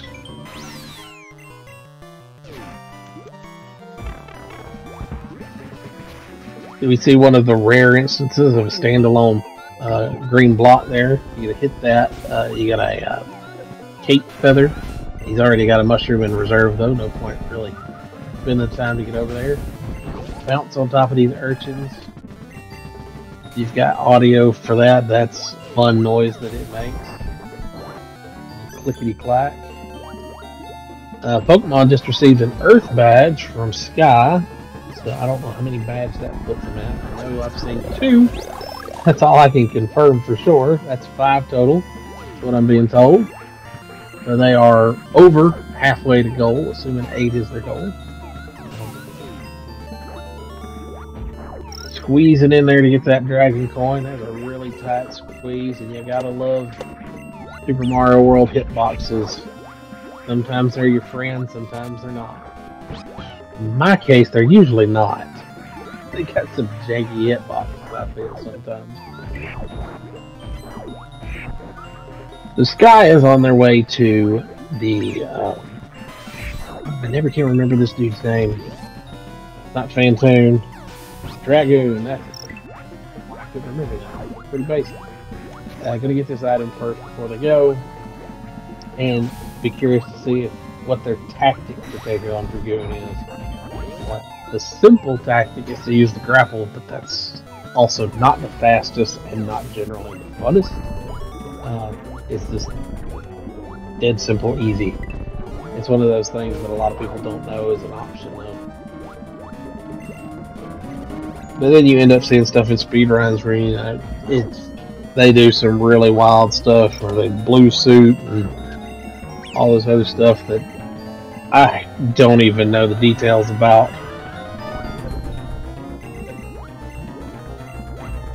Oh, he's trying. Shine Spark. Oh, got him once. Plasma beam and nuke him real good. Chrono's got his last dragon coin in that level, and he's going to be getting to that goal. That's the main goal. There is a secondary goal that they'll have to go back in there too. Unless I got so distracted with Dragoon that they already did the other one, but it doesn't look like they did based on that map.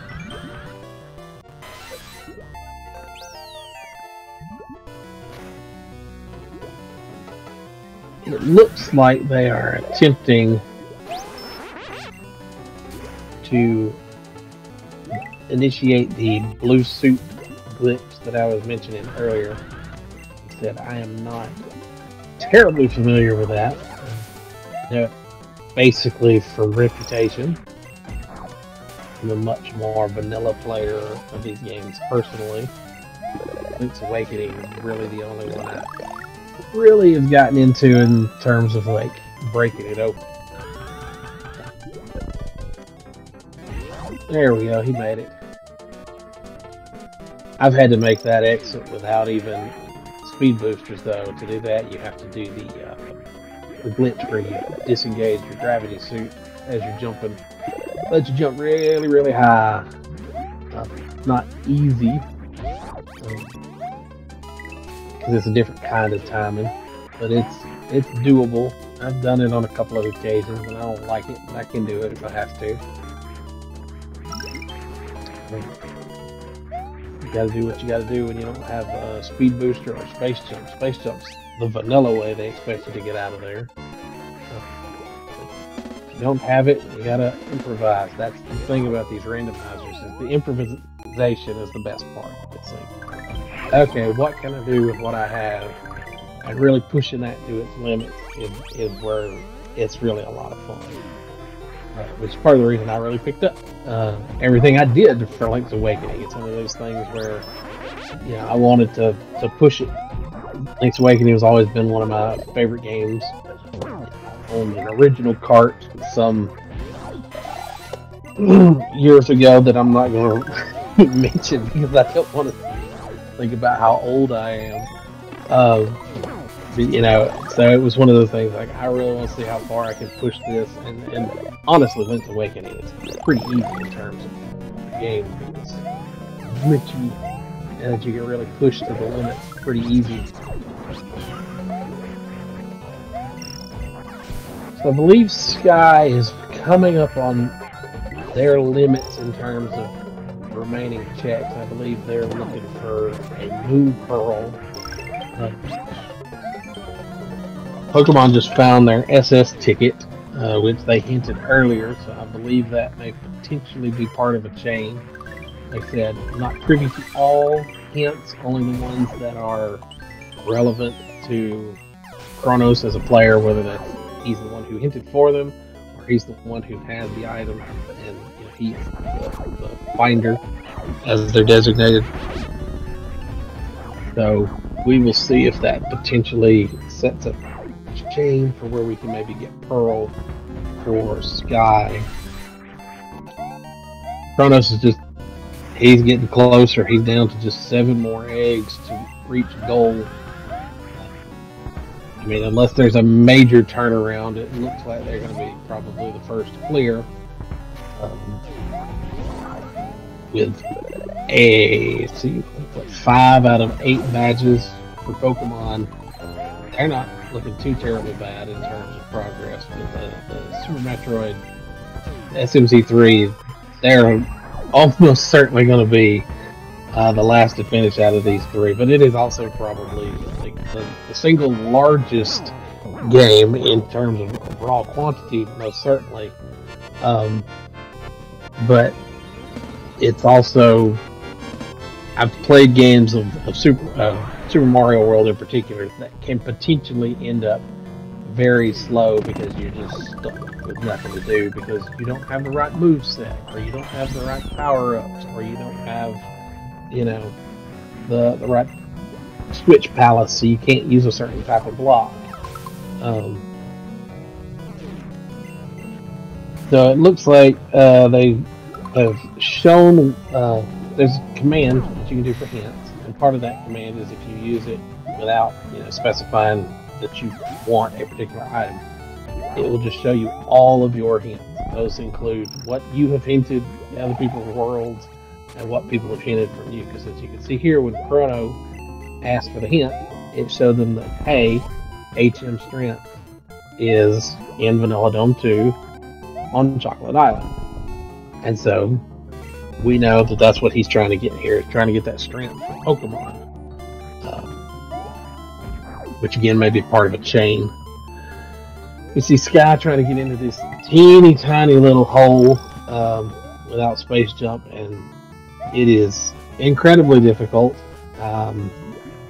Quite frankly, I'm not sure that I've ever done it. It's one of those things where you have to just angle it just right and get in there and hope you can do a spin jump or try and do a bomb jump. Like it's very touchy on how you can even try and get up there.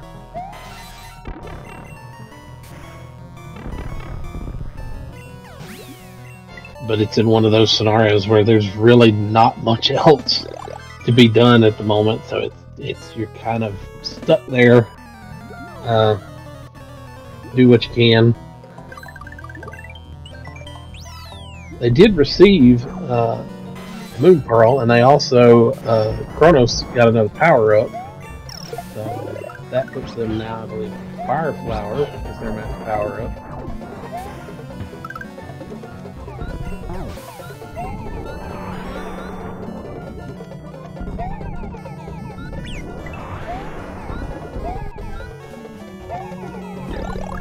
We've got Skyy doing some things in the corner here, which I have to assume is some sort of a glitch they're attempting to do.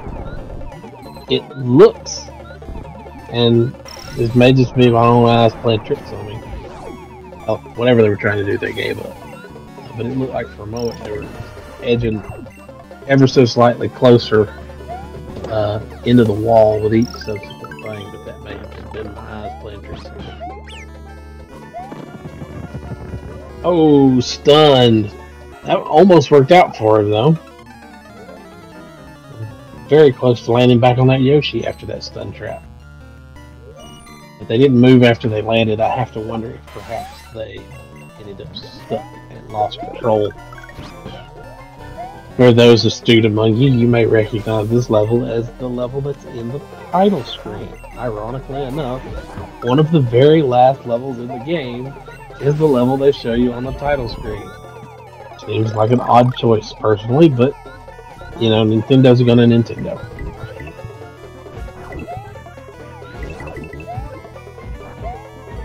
Eating up them Pokies, trying to get close so you can consume them faster, but it's risky business because you can end up hitting them like you did there. And having those very tall Pokies can be a problem when you're no longer on Yoshi able to eat them. Also, something that many people might not have noticed, if you're on Yoshi, the Pokies are actually 5 circles tall instead of just 3 as they are when you're not on Yoshi. As you can see, if you get just the right distance away from it, you can basically swallow the whole Pokie in one go. You probably miss the head, but I mean, you can eat most of it pretty simply. Waiting to make sure he didn't get hit with a fireball or anything from that. What do they call them when they're transported? Pumpkin plant? Not a piranha anymore, since it's a jack-o'-lantern.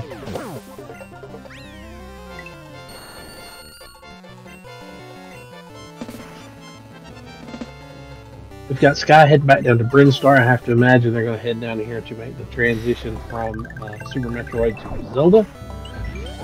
Now that they have the Moon Pearl, see if they can do some stuff in the Dark World. I think they're going to save first here. We see the Pokemon has hinted for the Cascade badge. Unless I missed one. That would put them at 6 if they collect that one. Chrono's taking the secret exit in Star World 1, which would normally be this level here on Chocolate Island. You'll have to forgive me, I do not remember which number Chocolate Island that would be in Vanilla. Again, no pun intended. Then we'll just go down to take the normal exit, just go around, because the level that they had in the secret shortcut option was Tubular, which is one of the secret zones, which, if it's the one I'm recalling, I do not blame them one bit for just kidding, because it is, if it's what I'm thinking of, it is one of the worst levels in this game. Personal opinion, that is. So we have Skyy is down in Deep Brinstar, going to try and do the switch out of gravity suit glitched. You get major error here. Coming up a little short, but almost saved it with a wall jump. Failed on a second attempt. Hey, second attempt would be quick. Half the time I can't even get it to actually let me get air on the first attempt. So first attempt even getting up there is good. And there you go. 2 attempts, made it up there. Not a problem. Mwah, chef's kiss.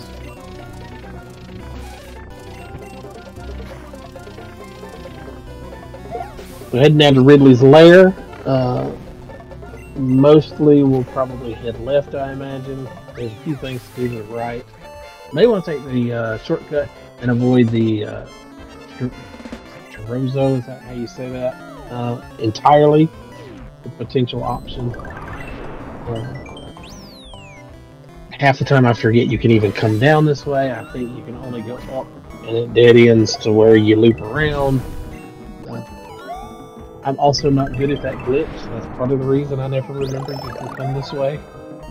I can't shoot through the gates to be able to come back this way, because it is very handy if you can come this way. It's not as handy if you go the other way. It can be if you're stuck. Ooh, tempered sword. So that's progressive sword level 3 they've collected, and they are going to come in here and fight the Chorozo. They're just doing it the backwards way because they can get through great, and I can't.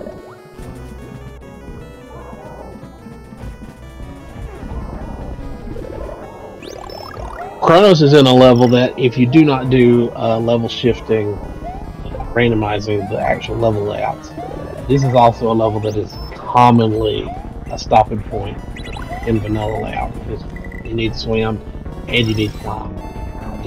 It's a lot of times it's a BK point that you'll end up with playing this with vanilla level layouts.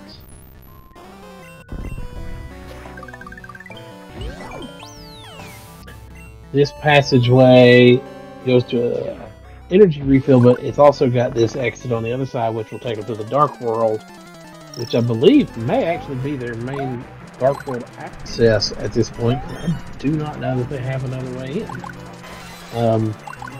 Normally you would come in this way via lifting a rock, but they do not have the second gauntlet. So they couldn't come in that way anyhow. They also do not have the flute, as far as I'm aware. Skyy is hinting for a fire source. That was an interesting graphical glitch due to receiving an item while they were in a cave with another item. Pokemon is hinting for some things. They got Pokemon Cut is in Special Zone, which is Island 3, Dragon Coins. Ooh, Chrono's taking a death to the Doritos from the sky. Helix fossils found, and Oak's parcel for Pokemon. 2 Pokemon items in the Mire Cave, Mire Shed.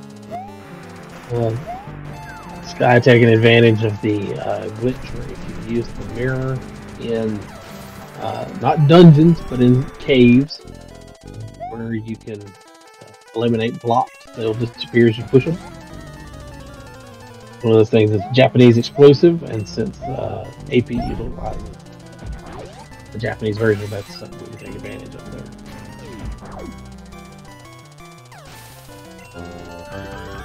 Setting up for some sort of a shine spark trick to go straight up and receive the Zora's flippers. Like I spoke about earlier, it's not super useful. Get your Ice Palace and get your Swamp Palace access. He's already got the man under the bridge, so that part's covered. So not really super helpful. I'm not sure what their settings were for keys. Mostly I've seen them local, so I don't think anything would be holding them up in that regard. Looks like they are now headed over towards Ridley, though. Nope. I don't know if they're backing out or just resetting the room. I think they're just resetting the room because they shine sparked into the ceiling there, which Messed up the timer. And there they go. They shine spark through all of the columns in one shot.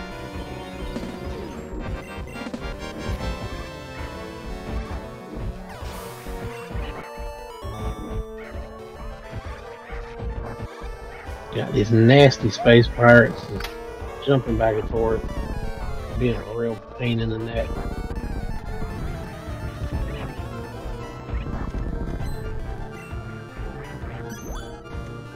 Now to do an aerial power bomb, and then looks like they're going to try an infinite bomb jump up here.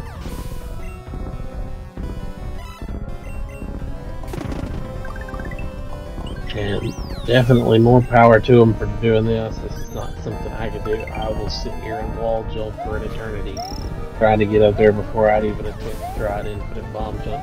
I am terrible at it. Ooh, I was afraid there for a second that he was going to get knocked off there with the knockback from that shot. I managed to stay on there. We'll go over and get this item. Have to be careful here. If you screw this up, you can end up falling through and not being able to get back up.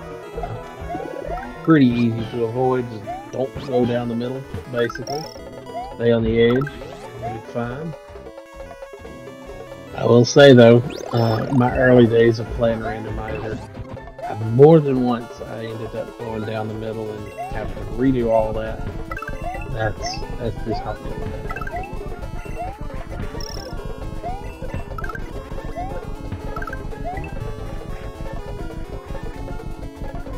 We've got Chronos is going through. Let's see, this level's familiar. I don't remember exactly which one it is off the top of my head. We'll see here in just a second when it shows up in the text line. Which one he broke beat specifically. He did miss a dragon coin in there. That's unfortunate. That was Donut Plains 4 normal. I'm guessing his problem there is going to be he's going to need some flight to get to one of the dragon coins that's up high with no cape. That means your only real option would be a blue Yoshi. The best place to get a blue Yoshi, I think, that I've seen him get, there is the one Star Road level, the underwater one with a blue Yoshi, which will allow you to get one fairly quickly there. I believe as a child that was always my go-to to when I wanted to get a blue Yoshi, because it was relatively early accessible in vanilla game. Getting hit by the dead Yoshis, as Grand Pooh Bear would put it.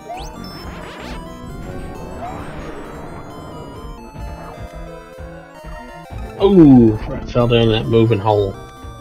The edges for that are hard to read sometimes, and the hitboxes are a little different from what you expect them to be, since they're in motion. Got another Yoshi egg.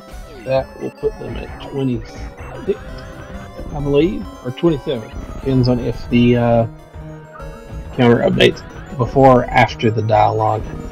I never pay attention, so I don't know for sure actually.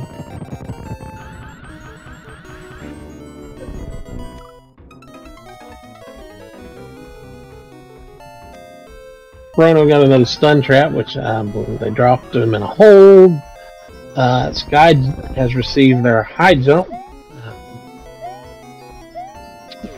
One of those items, it's useful in general traversal, but it's not actually something that's very helpful in any specific scenarios. That's now 27 eggs. They are apparently very close to finishing at the same time in Pokemon and Super Mario World. And it'll be interesting to see when one or both of them finishes near the same time, what gets dumped and how that's going to impact Skyy's play. Skyy's currently taking on Ridley. Guy that's over in that corner where stand just right, and he just sits there and flies and lets you shoot him in the tail over and over and over and over again, and melt him there with the plasma for that final shot. written down. That'll be a check in here, but that's also a one of the quote-unquote tokens. It's not really what they're called for this game in particular, but gives you an idea. Hey, speed booster, but they already had speed booster, so they must have had a duplicate. I think they may have started with speed booster. If I examine their settings, I could tell you that for certain. But their tokens are where they want to collect to get what's gold. But they have to do those things before they can even get to go to Mother Brain or to Ganon to be Ganon. And I believe, if I'm not mistaken, it's let me see what the options are. It looks like there are no crystal requirements to get into the tower. Ganon can be damaged to only 4 crystals, which means they only have to beat 4 bosses into the past. To be clear, bosses that hold crystals, they do have pendants in that game as well. So only 4 crystal bosses, and Open Torian is only 2 bosses, so they actually, unless they're missing an item I'm not aware of, they may actually be Go mode in the Super Metroid portion of SMZ3.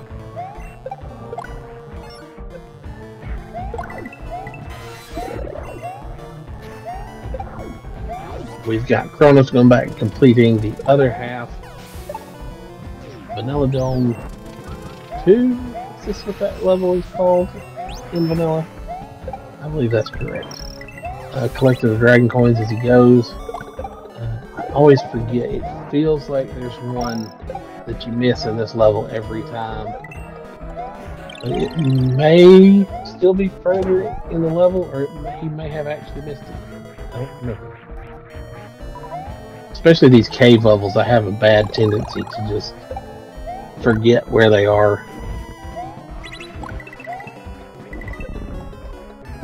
Oh, did miss it. It was down here. Problem being, he's now stuck, so he's gonna have to save or pause and exit the level.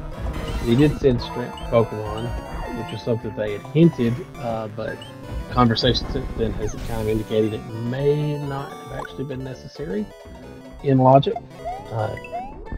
Always helpful though. We've got Skyy doing a very tight jump attempt. They're just going to run through it. Vanilla style now though. Doing some quick hops and then morphing in the air.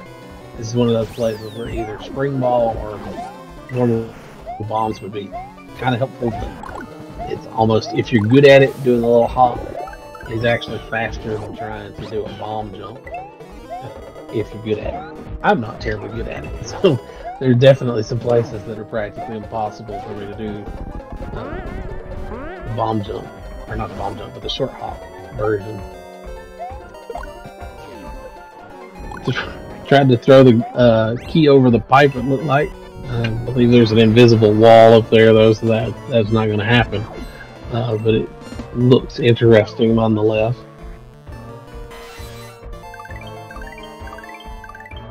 They're just further exploring the Forest of Illusion. There's about 3 more levels here, but there's multiple exits here. The Ghost House, and then I believe one of the other levels is also multiple exits. And then the remainder are single exit.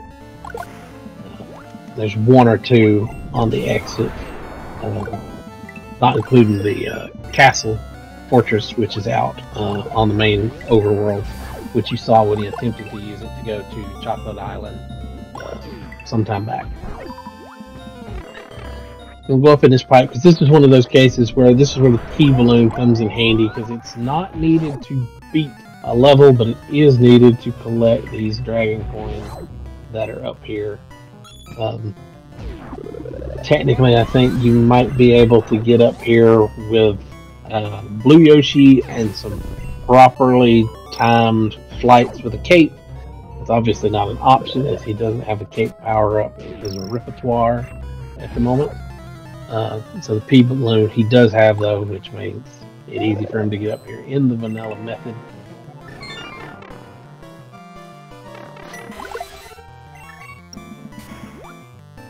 We see the Skyy's going back to Zelda. They refill their health to start up in Sanctuary. They do have Flute, and I'm assuming it has not been activated because they have spent quite a bit of time in Super Metroid. So I imagine they're going to go activate that in Kakariko, and then they'll use that to travel wherever they had in mind. Haven't happened to catch a glimpse of the map to see if perhaps anything was marked for their crystals, which would be their primary target goal at this point. They have hinted for their hammer and their hook shot. Looks like the hook shot is in Chronos' game here. Star Road 5 normal exit.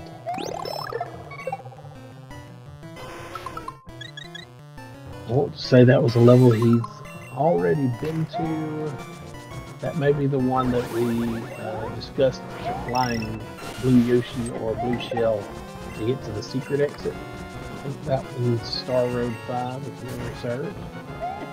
And Hammer, we do not know where that's located because that hint was not for Chronos. It was either local to his game or it was in the Pokemon game. We're not privy to that information. It's something that could be looked up if you pulled up somewhere else. Yeah, I'm seeing now that it was probably local. Like I said, there's ways to look up these things. Like I said, the server itself has whole web pages dedicated to tracking information, checks, how many checks percentage-wise everybody has for the round. It's all there. It's one of those things. It's one more thing that, as a commentator, to have to keep track of. It's difficult to run that many pages and not risk, accidentally closing something or losing track of where we are. It's already enough to keep track of 3 different games going on at the same time, and I'm not even familiar with Pokemon to keep up with that one. So they found a big key, which is pretty limited in local options. It has to be in one of these 3 locations in Hera. That logic doesn't really stick with me too much because I don't play with local keys all that much, but it does make sense in a marathon setting because you want to make sure that's pretty clear and quick instead of potentially waiting on somebody else to find your stuff for a while.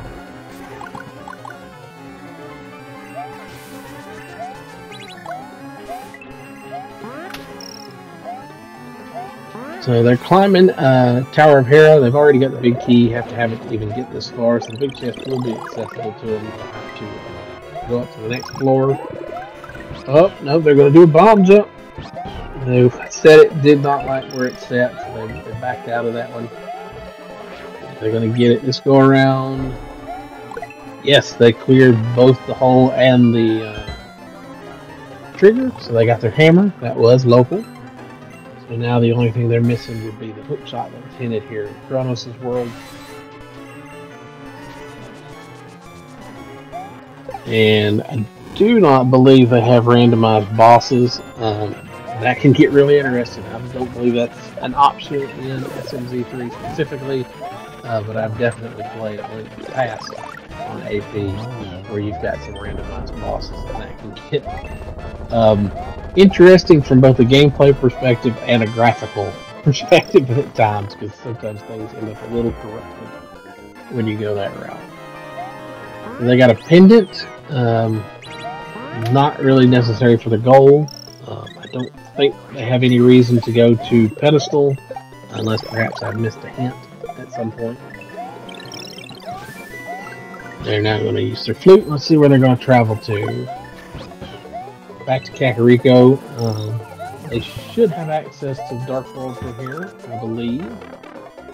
So, good chance they're going to be heading to either Skullwood or Thieves Town. I think their best bet would probably be Thieves Town, given their current loadout. I do not believe they have the Fire Rod, which would be necessary to even finish Skullwoods.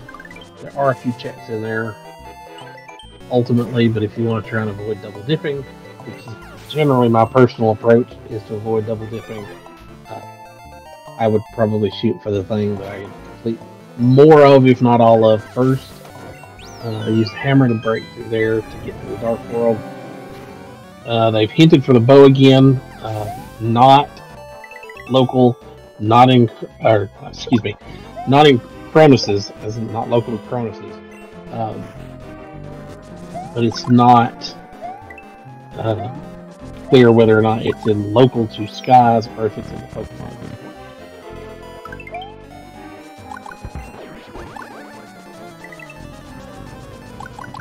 As Skyy mentions in the text client, yes, a fire source of some kind, fire rod or the lantern, is necessary to beat Ganon because eventually he turns the light bulb on you and you can't even hit him at that point.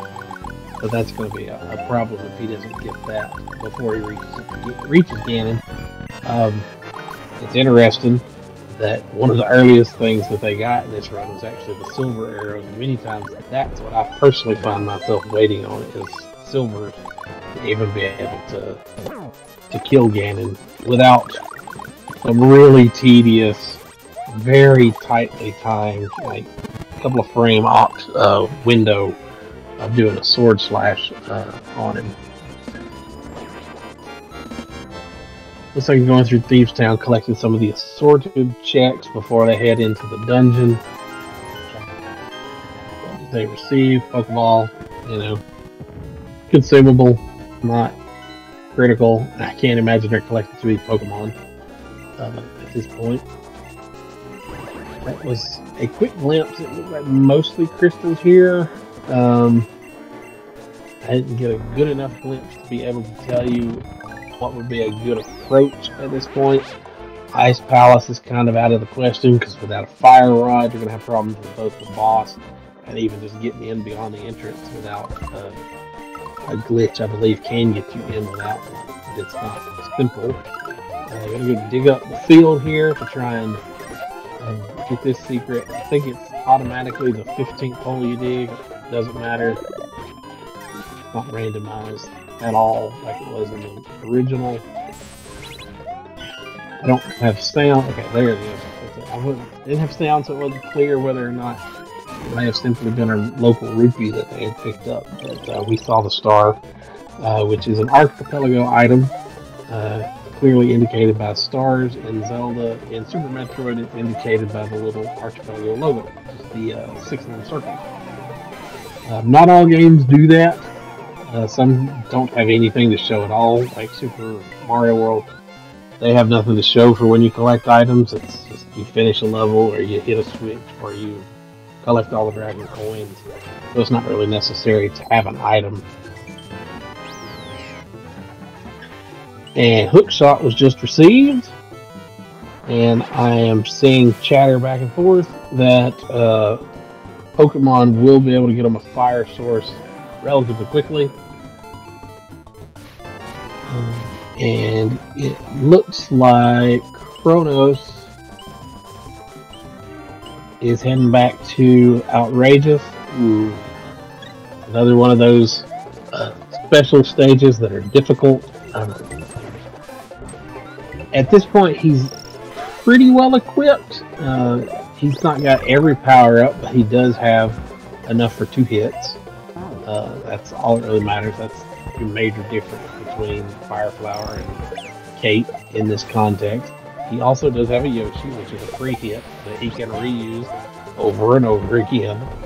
The only really thing I think the Kate would benefit for you at this point would be just the slow ascent, which with some of this tight jumping could be helpful in certain scenarios. That's 29 eggs. A single egg will get them out, and they head to the Yoshi Island, or I mean Yoshi's house for gold. Skyy has received their bow, so they are one step closer to. Oh, he dropped that down in the hole. That hurts. Gonna have to do a bounce there. Lost that reusable hit, so they'll have to be a little more careful for the rest of the stage. But as I was saying, Skyy has received their bow, so they're one step closer to actually being able to take out Ganon. They just need a fire source at this point, which sounds like Pokemon can get them soon. So we may actually be looking at a pretty close finish after all between all three players. They are in Hype Cave now. Just found the Cascade badge for Pokemon, and that is gold for Chronos. Just have to get out of this level, collect this last Dragon Coin, just, you know, because you can, and then head to Yoshi's Island. Or not Yoshi's Island, said it again. Head to Yoshi's house, hit the block, and that is goal. At which point, assuming they have quick conversation with their compatriots, that they will then release what they have and be able to send that out to everybody all at once.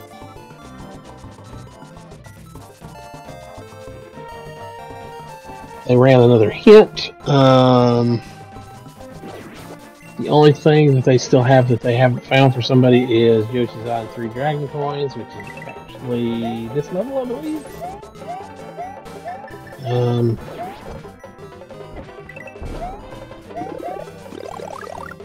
Again, I'm terrible with names sometimes. I recognize the levels, but could not tell you their name half the time. Sky's over here dealing with the blackmailing monkey, taking all your money just to try and get you into the dungeon, Palace of Darkness. It's in the same location as the Eastern Palace is in the Light World. I can't see because of the blinking what the icon is, but I'm fairly certain it was a crystal here. It looks like he's going to go into the Eastern Palace and finish up where they couldn't finish earlier.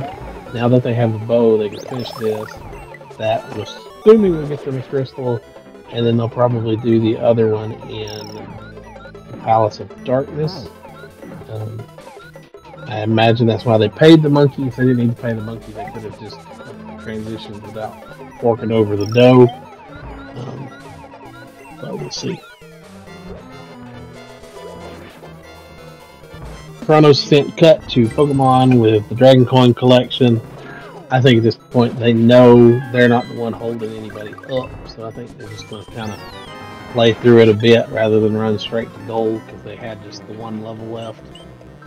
I think that's, frankly, just about every possible check is left or it's been collected at this point in their game. There's maybe, you know, half a dozen levels they haven't touched at this point at most. They've really done just about everything they can. We got Skyy running around in the dark in Eastern Palace trying to get to just received the fire rod.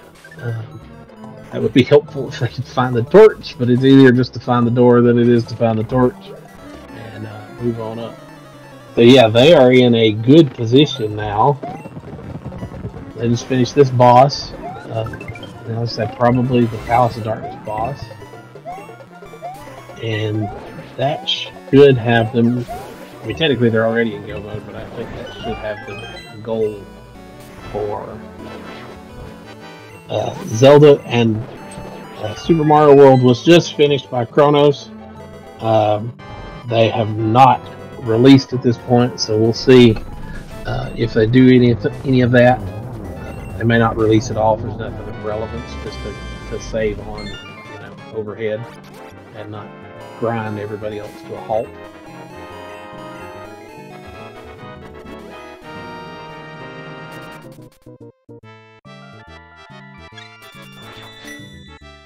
Just one crystal down for Zelda.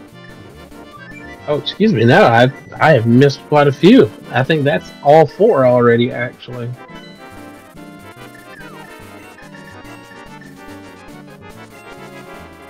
I'm only getting very quick glimpses at the pause menu when he opens it up, so I am not certain what I saw. It may have just been 3. Desert Palace may be a quick way to get in here and get another one.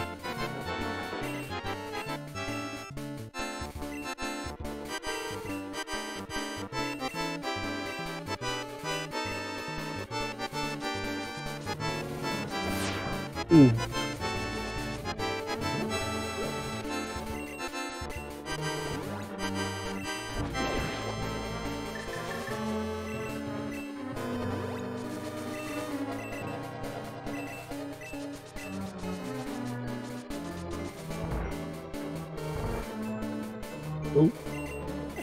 So that looks like we're having an issue where they need a glove to unlock some stuff for Pokemon to finish up their go mode. And I think we're trying to figure out where that item is. Guy has hinted for it. It's obviously not in Super Mario World. It looks like it's local, from what I can tell. They are going to grab this crystal here in the Desert Palace, and then they're probably going to head out to wherever that was. Because they're having a little back and forth here, trying to discuss whether they want to do a release or if they want to find the item and send it. But like Skyy has mentioned, they still have to beat both Ganon and Mother Brain, so waiting for a full release is going to take a little while. So unless that item is in a really bad spot, it is definitely faster and simpler to go get that. That way they can be making the approach towards goal together rather than simply waiting there for a while.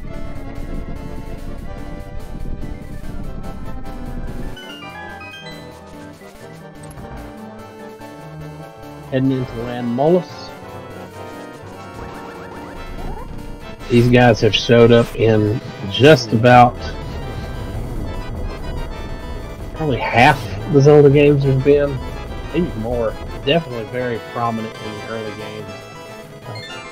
A version of them where it was in. You've got some weird graphical stuff going on because of the items that they received while something else was on screen. It looks like they got Ice Beam, and they've got, I believe, graphically, that was the space jump, I think. I'm not certain that they actually received it. Could have just been a glitch at this point. We're not entirely sure until we see it executed.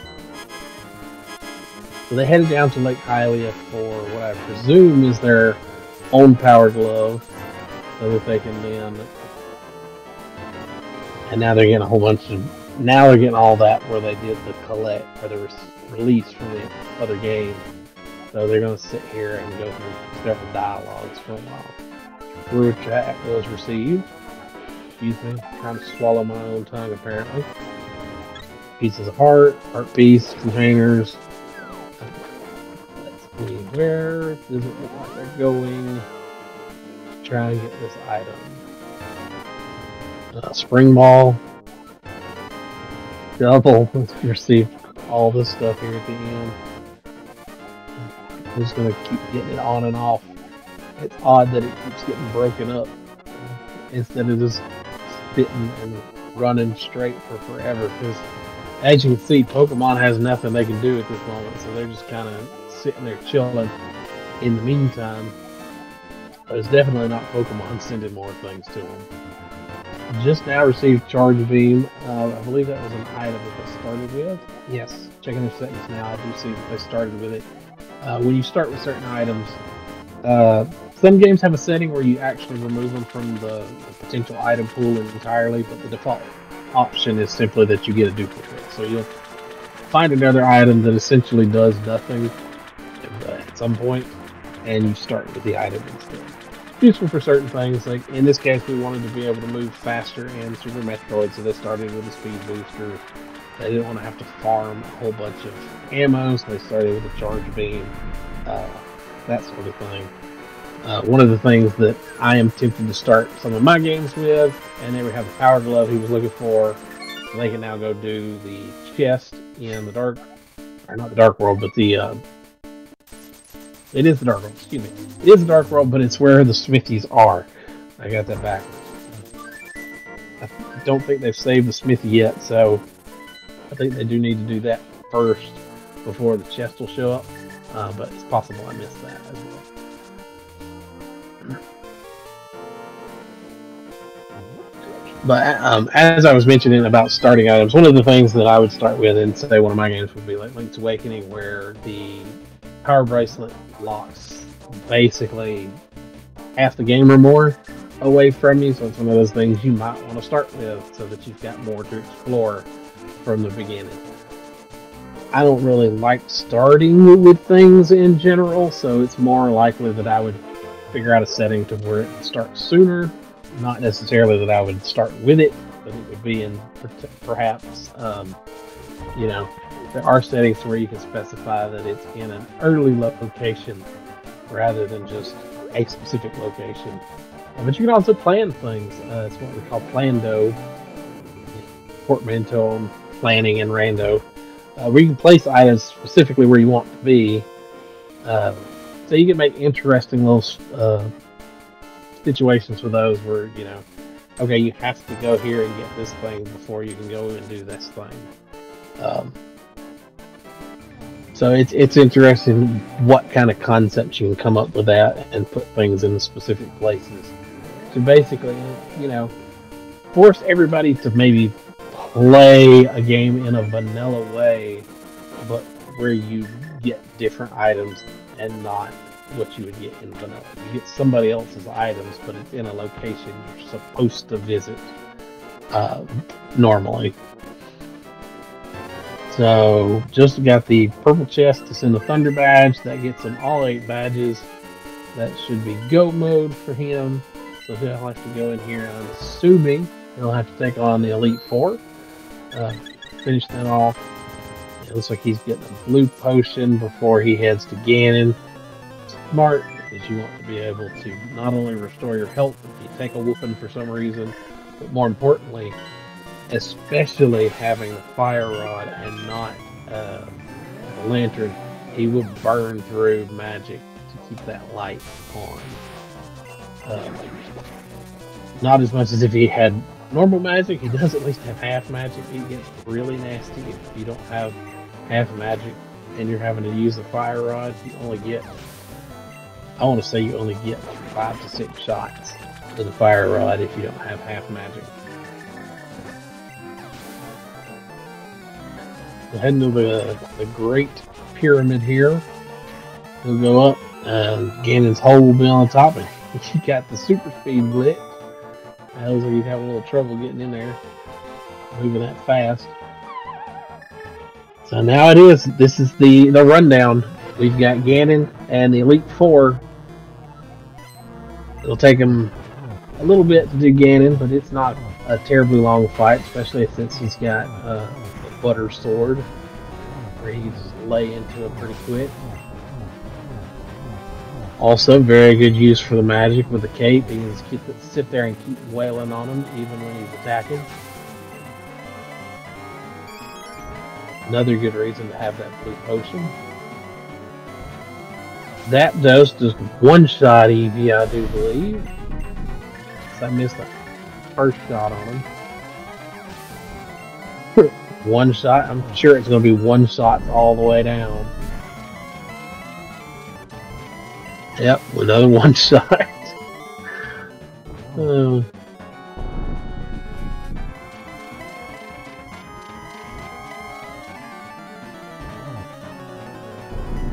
Alright, now this is the point where the lights go off. Just a second, this will go off. If you time it right, you can glitch it to where only one light will ever go out. And it looks like he accomplished that. So that does help save on your magic as well, and your time, because you can hit him twice without him disappearing again in most cases. Occasionally you can hit him twice in vanilla without the glitch, but it is very difficult and he has to basically work just right.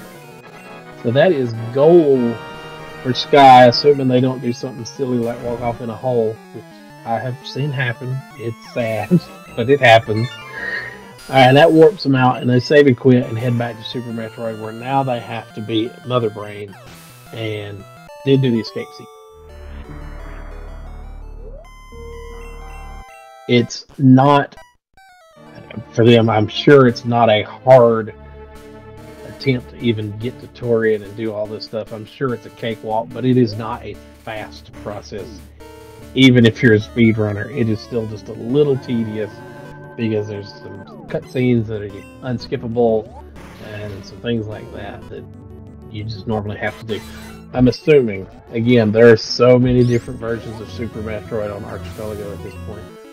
I don't remember. They may have actually removed the cutscene. I am not certain.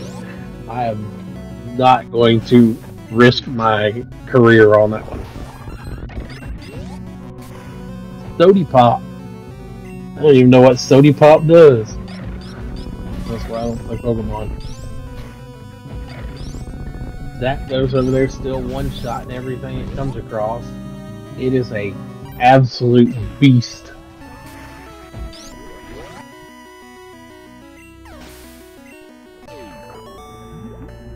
That ain't super effective. That's just abusive, man.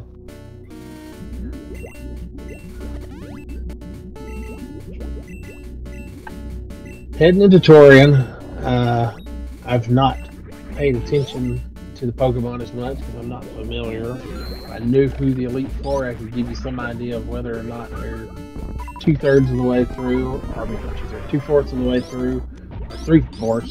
As fast as they're going, I wouldn't be surprised. Oh no, that's Blue. What do they call them? Single? Is that what they call the rival?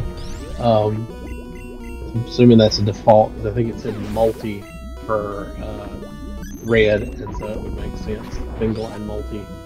Because, you know, playing a game single and solo is not as much fun as playing it multi with other people. But it looks like that means they're very close to the end, and I'm getting just the weirdest graphics on my end. I don't know how it's looking for y'all, but it looks like these Metroids are just a couple of flying brains bouncing around these corridors.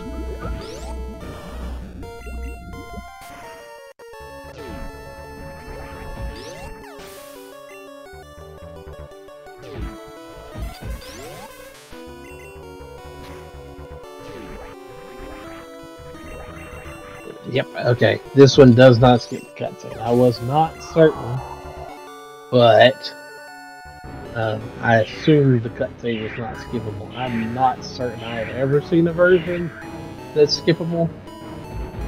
And Pokemon is done. So we are down now to just Mother Brain. Like I said, it is not a difficult fight. Ooh, got caught by the baby. He is massive for a baby. Trying for the baby skip. Didn't quite get it, but quite frankly, it is incredibly difficult to do. You gotta kite that thing around and around and around. Certainly not something I've ever did. I've got close once or twice, but never pulled it off. So all that does is it adds some time, because you're stuck in a cutscene that runs, and then you have to go down here and refill your health. It's not, you know, it's not the end of the world kind of time loss unless you're speedrunning it and you're on, you know, pace to beat the record or your personal best. Just have, I believe, 3 main rooms, including the Mother Brain room. Go down here, come to the end, go down. Save room potentially, or not. No safety save, doesn't look like. And then this will be Mother Brain's room here.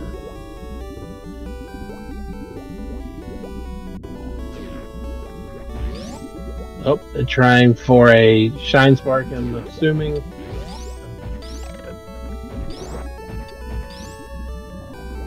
Very tight, like, I'm sure this is like a 1 pixel window to try and do these things, because they're moonwalking into the wall to get even that much more distance. So I'm sure every pixel counts.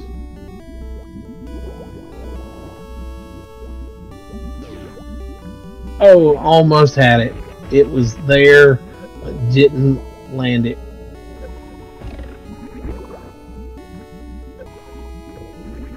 Oh, but it did apparently trigger the glitch. It means whatever those things are called. I used to know the name of them. They didn't actually spawn in. Crams himself in there in the beaker the old Mother Brain is sitting in. And now it's just to sit there and hit her over and over again with a charge beam. wait for her to get angry, shoot you against the wall, baby comes save you, and then hyper beam your way out of here. It's one of those things, it's like, this is, you know, you make it to this point, maybe if you, like I said, if you're in a personal best run, PB run, world record pace, whatever, yeah, maybe it's an issue then, but, you know, if you're not there, if you're in a multi like this, it's just basically the end. It's a countdown till you're done, and it's just, it takes a long time, but it's not hard. It's easy at this point.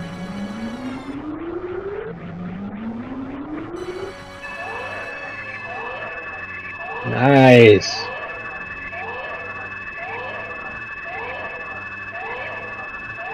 Yeah, we just gotta wait for the baby Metroid to suck all the life out of her. Give it to you. Blast them with hyper beam.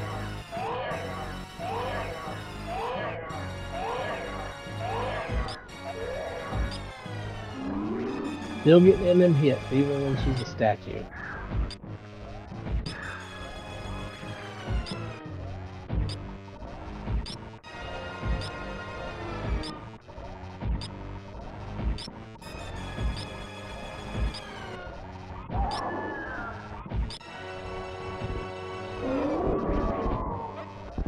Very tight window to even get these shots out and to hit Mother Brain. You have to basically be inside her hitbox for them to register, since technically the baby is blocking your shots at that point.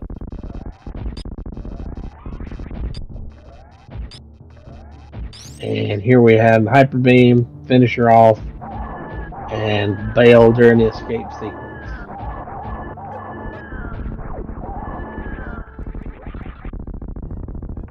Now, obviously, this is not a real tight escape sequence for anybody who's pretty comfortable with the game, but there are a few places you really want to hit the time saves, even still, because it's one of those things where you want to do as good as you can and not waste time.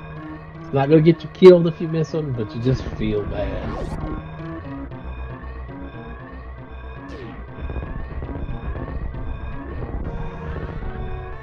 Oh, trying to do the mock ball there. Oh. See, I told you they got plenty of time. They're just trying to show off now. Oh, missed it.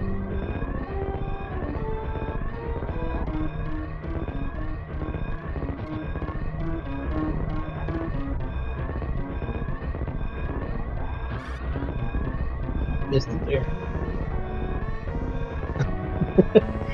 Chrono giving them a little sass in the chat. Telling them if they die in this escape sequence, they're never going to let them live it down.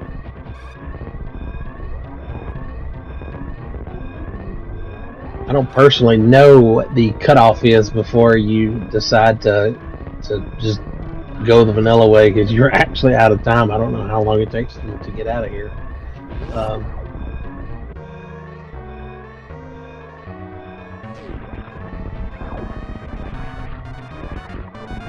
Let's see, there's this room, and then I think the next room is the final shaft out, and then you'll be back in the normal Brain Star where you started the game, and then that'll be to the ship, and that'll be it. It should take, you know, that timer's not accurate, obviously, it's pausing every time they do. Ooh, missed the shine spark. Gonna try it again. Missed it again, oh no! Third time's the charm. Yeah, going for the straight shot instead of the angle just to go around and pushing their luck.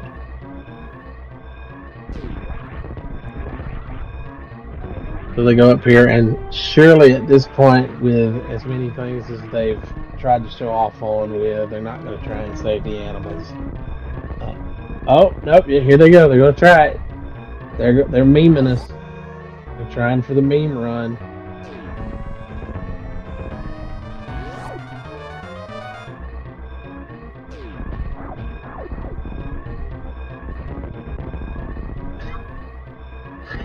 Yep, just gonna pet them away too.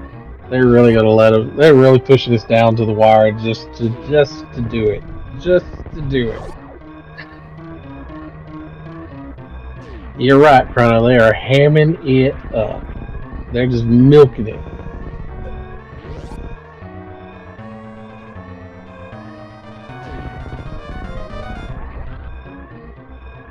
And that's it. That's time. We have all three have finished now. GG's. I don't even think Pokemon bothered to do a release because we were in go mode. So yeah, that is gold for everybody. It was a good run. That was I didn't keep a timer, but that's what, roughly 2.5 hours, something like that. So yeah, that was a pretty good run. We have a time 2:34. So yeah, that was pretty good. Just calling it off the top of my head for 2.5. But yeah, that was a great run. Everybody did really well. Very close. I was afraid that we were going to end up pretty distant there at the beginning, but things caught up towards the end, and I think everybody did a real great job. And it was very close. It was not one-sided. That's always my biggest fear in any sync, is being stuck somewhere either very early on or very late in the game and just having to just twiddle your thumbs until something happens. But it was real good and balanced seed, and I think y'all guys did a real good job.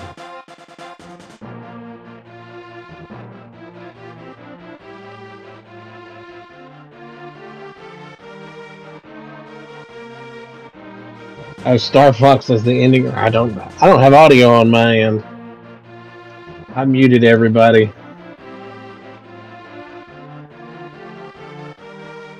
Oh, yep. There we go. I turned it on. It's definitely more memes. That was the meme run of the three. Definitely Skyy was the meme run.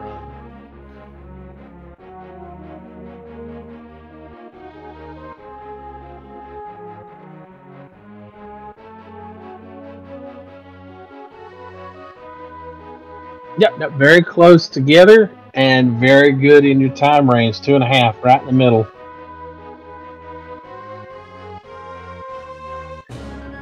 Well, it's been a great run with you three guys, and I look forward to seeing more Archipelago as we are continuing the development on this. I know we've seen some showcases in places like GDQ.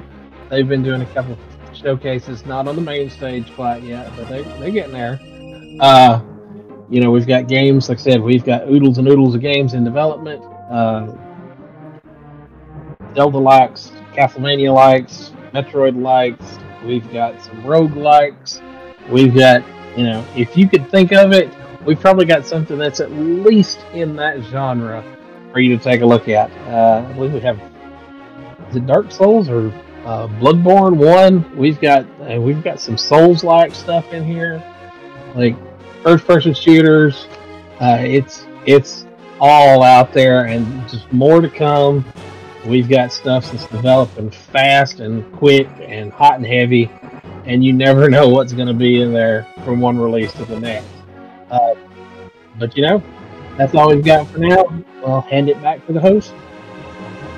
We'll see you later.